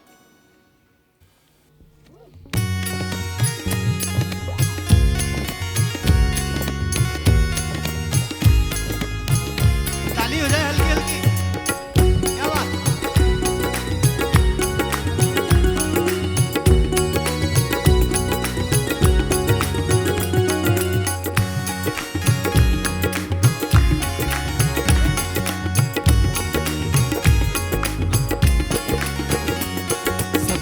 के दुनियादारी, संग प्रीत शाम के पालो। हर गाकर श्याम की महिमा जीवन को सफल बना लो। सब छोड़ के दुनियादारी संग प्रीत श्याम के पालो।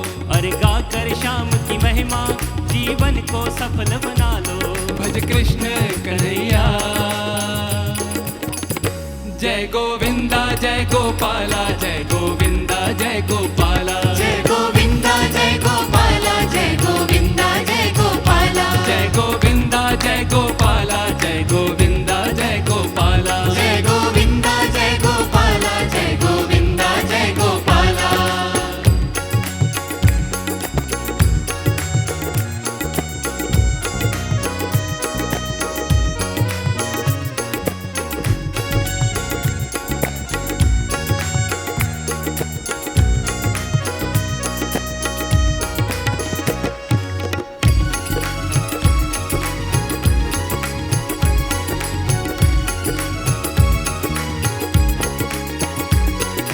देवकी के हैं नंदन कृष्णा, यशोमति के हैं दुलारे।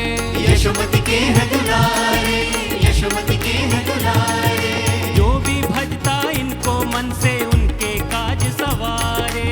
उनके काज सवारे, उनके काज सवारे। हरे कृष्ण कन्हैया।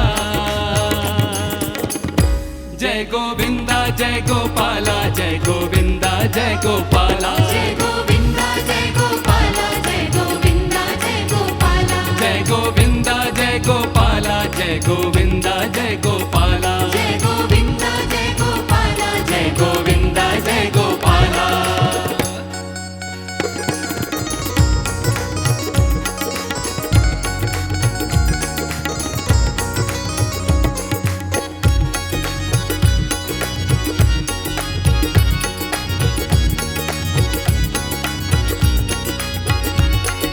शरण में आओ इनकी, ये है जग के पालन हारे। जग के पालन हारे, जग के पालन हारे। मन भावक छवि अति मनोहर लगते सबको प्यारे। लगते सबको प्यारे, लगते सबको प्यारे। भज कृष्ण कन्हैया।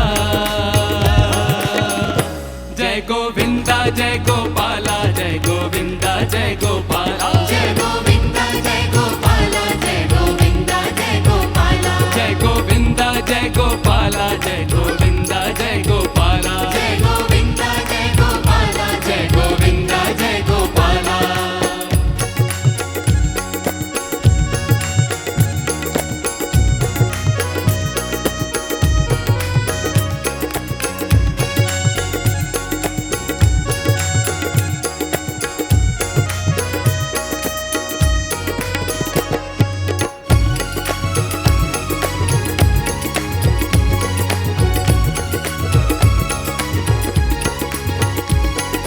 भजते हैं जो श्याम नाम उनकी हर विपदा टारे। उनकी हर विपदा टारे, उनकी हर विपदा टारे। साम दाम और दंड वेद से सब दुष्टों को मारे। सब दुष्टों को मारे, सब दुष्टों को मारे। भज कृष्ण कन्हैया।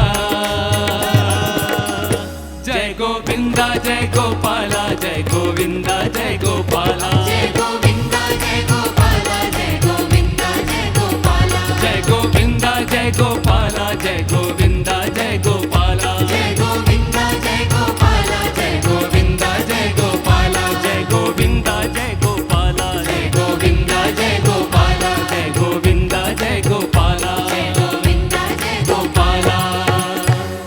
गोविंद बोलो हरि गोपाल बोलो, गोविंद बोलो हरि गोपाल बोलो।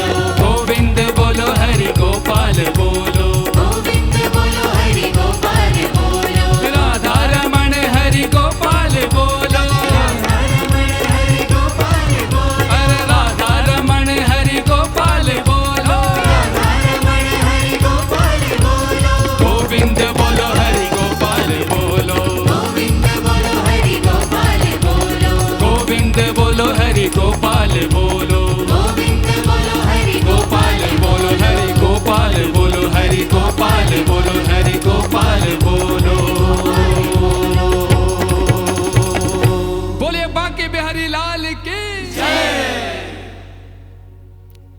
तो इस प्रकार से आज द्वितीय इस कथा की आस्थायिका में हमें मीराबाई जी के चरित्र से बहुत सारी शिक्षा रत्न प्राप्त हुए हैं और आगे की कथा हम कल की सभा में आप सभी के समक्ष प्रस्तुत करेंगे। अभी गुरुदेव सर्वश्री आशुतोष महाराज जी के द्वारा अभिप्रेरित वाणी और विचारों को यहीं पर विराम देते हैं। आइए मिलकर जयघोष लगाएंगे। बोलिए वृंदावन बिहारी लाल की, भक्तिमती मीराबाई जी की, सत्य सनातन धर्म की, सर्वश्री आशुतोष महाराज जी की। धन्यवाद।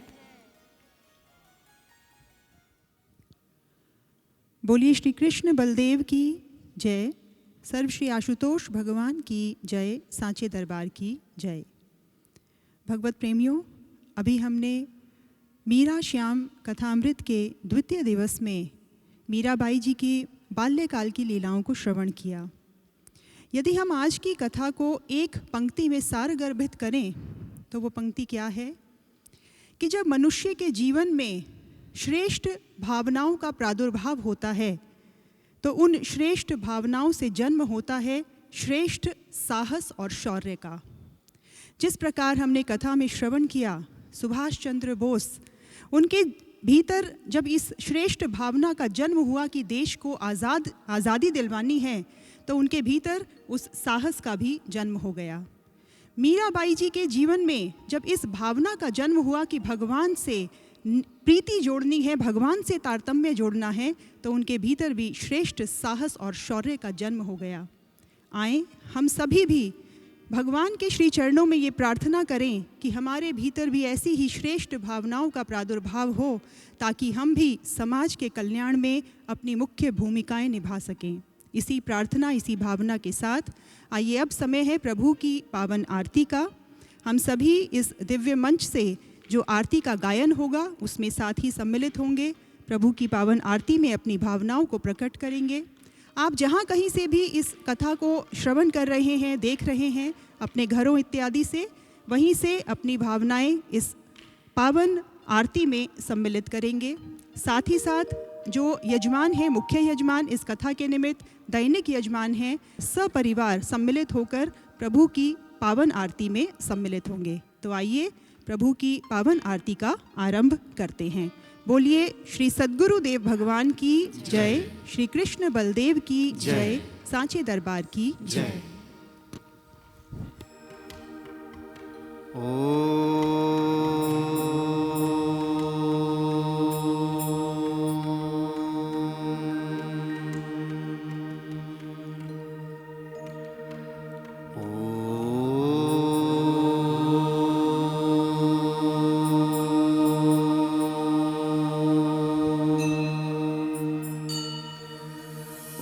जय जगदीश हरे, स्वामी जय जगदीश हरे।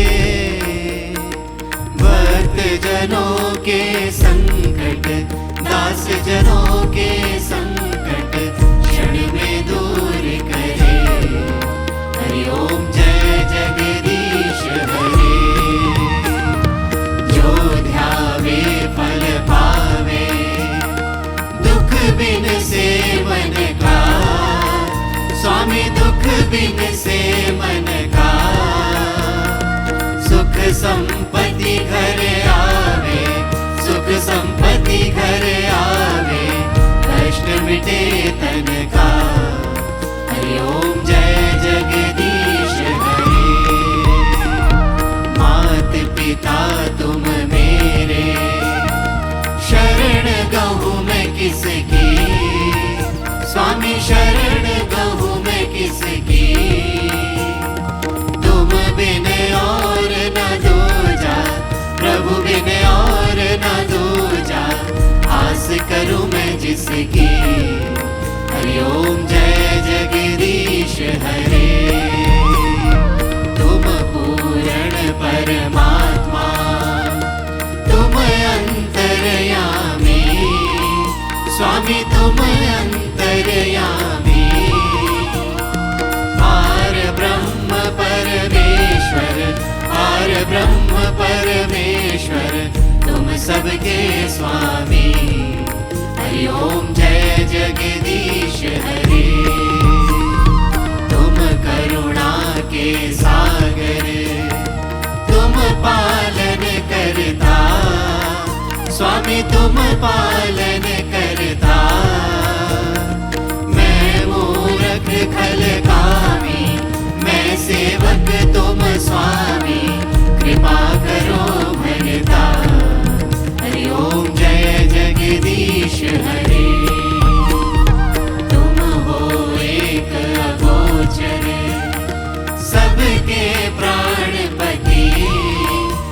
स्वामी सबके प्राणपति किस विधि मिलो दयामय किस विधि मिलो दयामय तुमको मैं कुमति हरि ओम जय जगदीश हरे दीन बंधु दुख हरता ठाकुर तुम मेरे स्वामी रक्षक तुम मेरे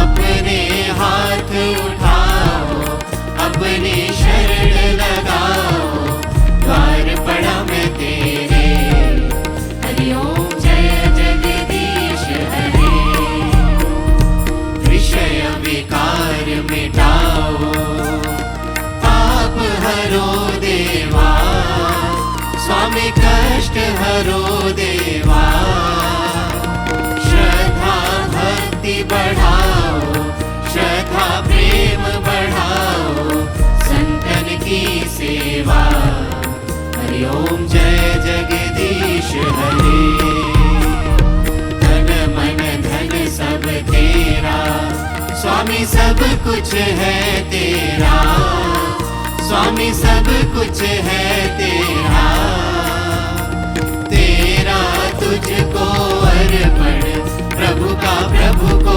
अर्पण क्या लागे मेरा हरि ओम जय जगदीश हरे श्याम सुंदर जी की आरती जो कोई नर गावे आज प्रेम सहित गावे कहत शिवानंद स्वामी कहत हरि हर स्वामी मनवांछित फल पावे हरि ओम जय जगदीश हरे हरि ओम जय जगदीश हरे स्वामी जय जगदीश हरे भक्त जनों के संकट दास जनों के अवगुण बंसी वाला दूर करे हरि ओम जय जगदीश हरे हरि ओम जय जगदीश हरे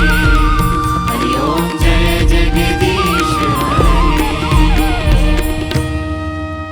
कर्पूर गौरम करुणावतारम संसार सारम भुजगेन्द्रहारम सदा वसन्तं हृदयारविन्दे भवं भवानी सहितं नमामि भवं भवानी सहितं नमामि त्वमेव माता च पिता त्वमेव त्वमेव बन्धुश्च सखा त्वमेव त्वमेव विद्या द्रविणं त्वमेव त्वमेव सर्वं मम देव देव त्वमेव सर्वं मम देव देव त्वमेव सर्वं मम देव देव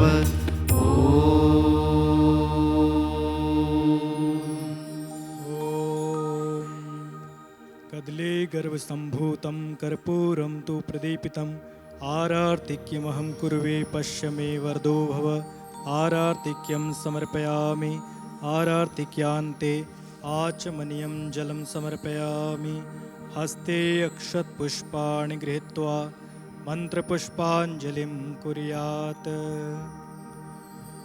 ॐ यज्ञेन यज्ञमयजन्त देवास्तानि धर्माणि प्रथमान्यासन्न तेहना कं महिमानः सचन्त जत्र पूर्वे साध्याः सन्ति देवाः ॐ एकदन्ताय विद्महे वक्रतुण्डाय धीमहि तन्नो दन्ति प्रचोदयात् ॐ देवकी नंदनाय विद्महे वासुदेवाय धीमहि तन्नो कृष्णः प्रचोदयात्। ॐ तदपुरुखाय विद्महे आशुतोषाय धीमहि तन्नो ज्ञानं प्रचोदयात्। सेवन्तिकावकुलचम्पकपाटलाब्जैः पुण्यागजादिकरवीररसालपुष्पैः बिल्वप्रवालतुलसीदलमञ्जरीभिः त्वां पूजयामि जगदीश्वर मे प्रसीद। ॐ मन्त्रपुष्पाञ्जलिं समर्पयामि। सर्वे भवन्तु सुखिनः, सर्वे सन्तु निरामयाः, सर्वे भद्राणि पश्यन्तु, मा कश्चित् दुःखभाग् भवेत्। सुखी बसे संसार सब, दुखिया रहे न कोई। इच्छा हम सब की यही, भगवन पूरी होए। विद्या बुद्धि तेज बल सबके भीतर होए। दूध पूत धन धान्य से वंचित रहे न कोई। सबका भला करो भगवान, सबका सब विधि हो कल्याण। सबका भला करो भगवान, सबका सब विधि हो कल्याण। बोलिए परम पूजनीय परम वंदनीय गुरुदेव सर्वश्री आशुतोष महाराज की जय। बांके बिहारी लाल की जय। उमापति महादेव की जय। श्री रामचंद्र भगवान की जय। आदिशक्ति माँ जगदम्बे भवानी की जय। भक्ति शिरोमणि मीराबाई की जय। धर्म की जय हो, अधर्म का नाश हो, प्राणियों में सद्भावना हो, विश्व का कल्याण हो। सत्य सनातन धर्म की जय। सत्य सनातन धर्म की जय। गौ माता की जय। भारत माता की जय। धरती माता की जय। जय करे वीर बजरंगी। हर हर महादेव। जय करे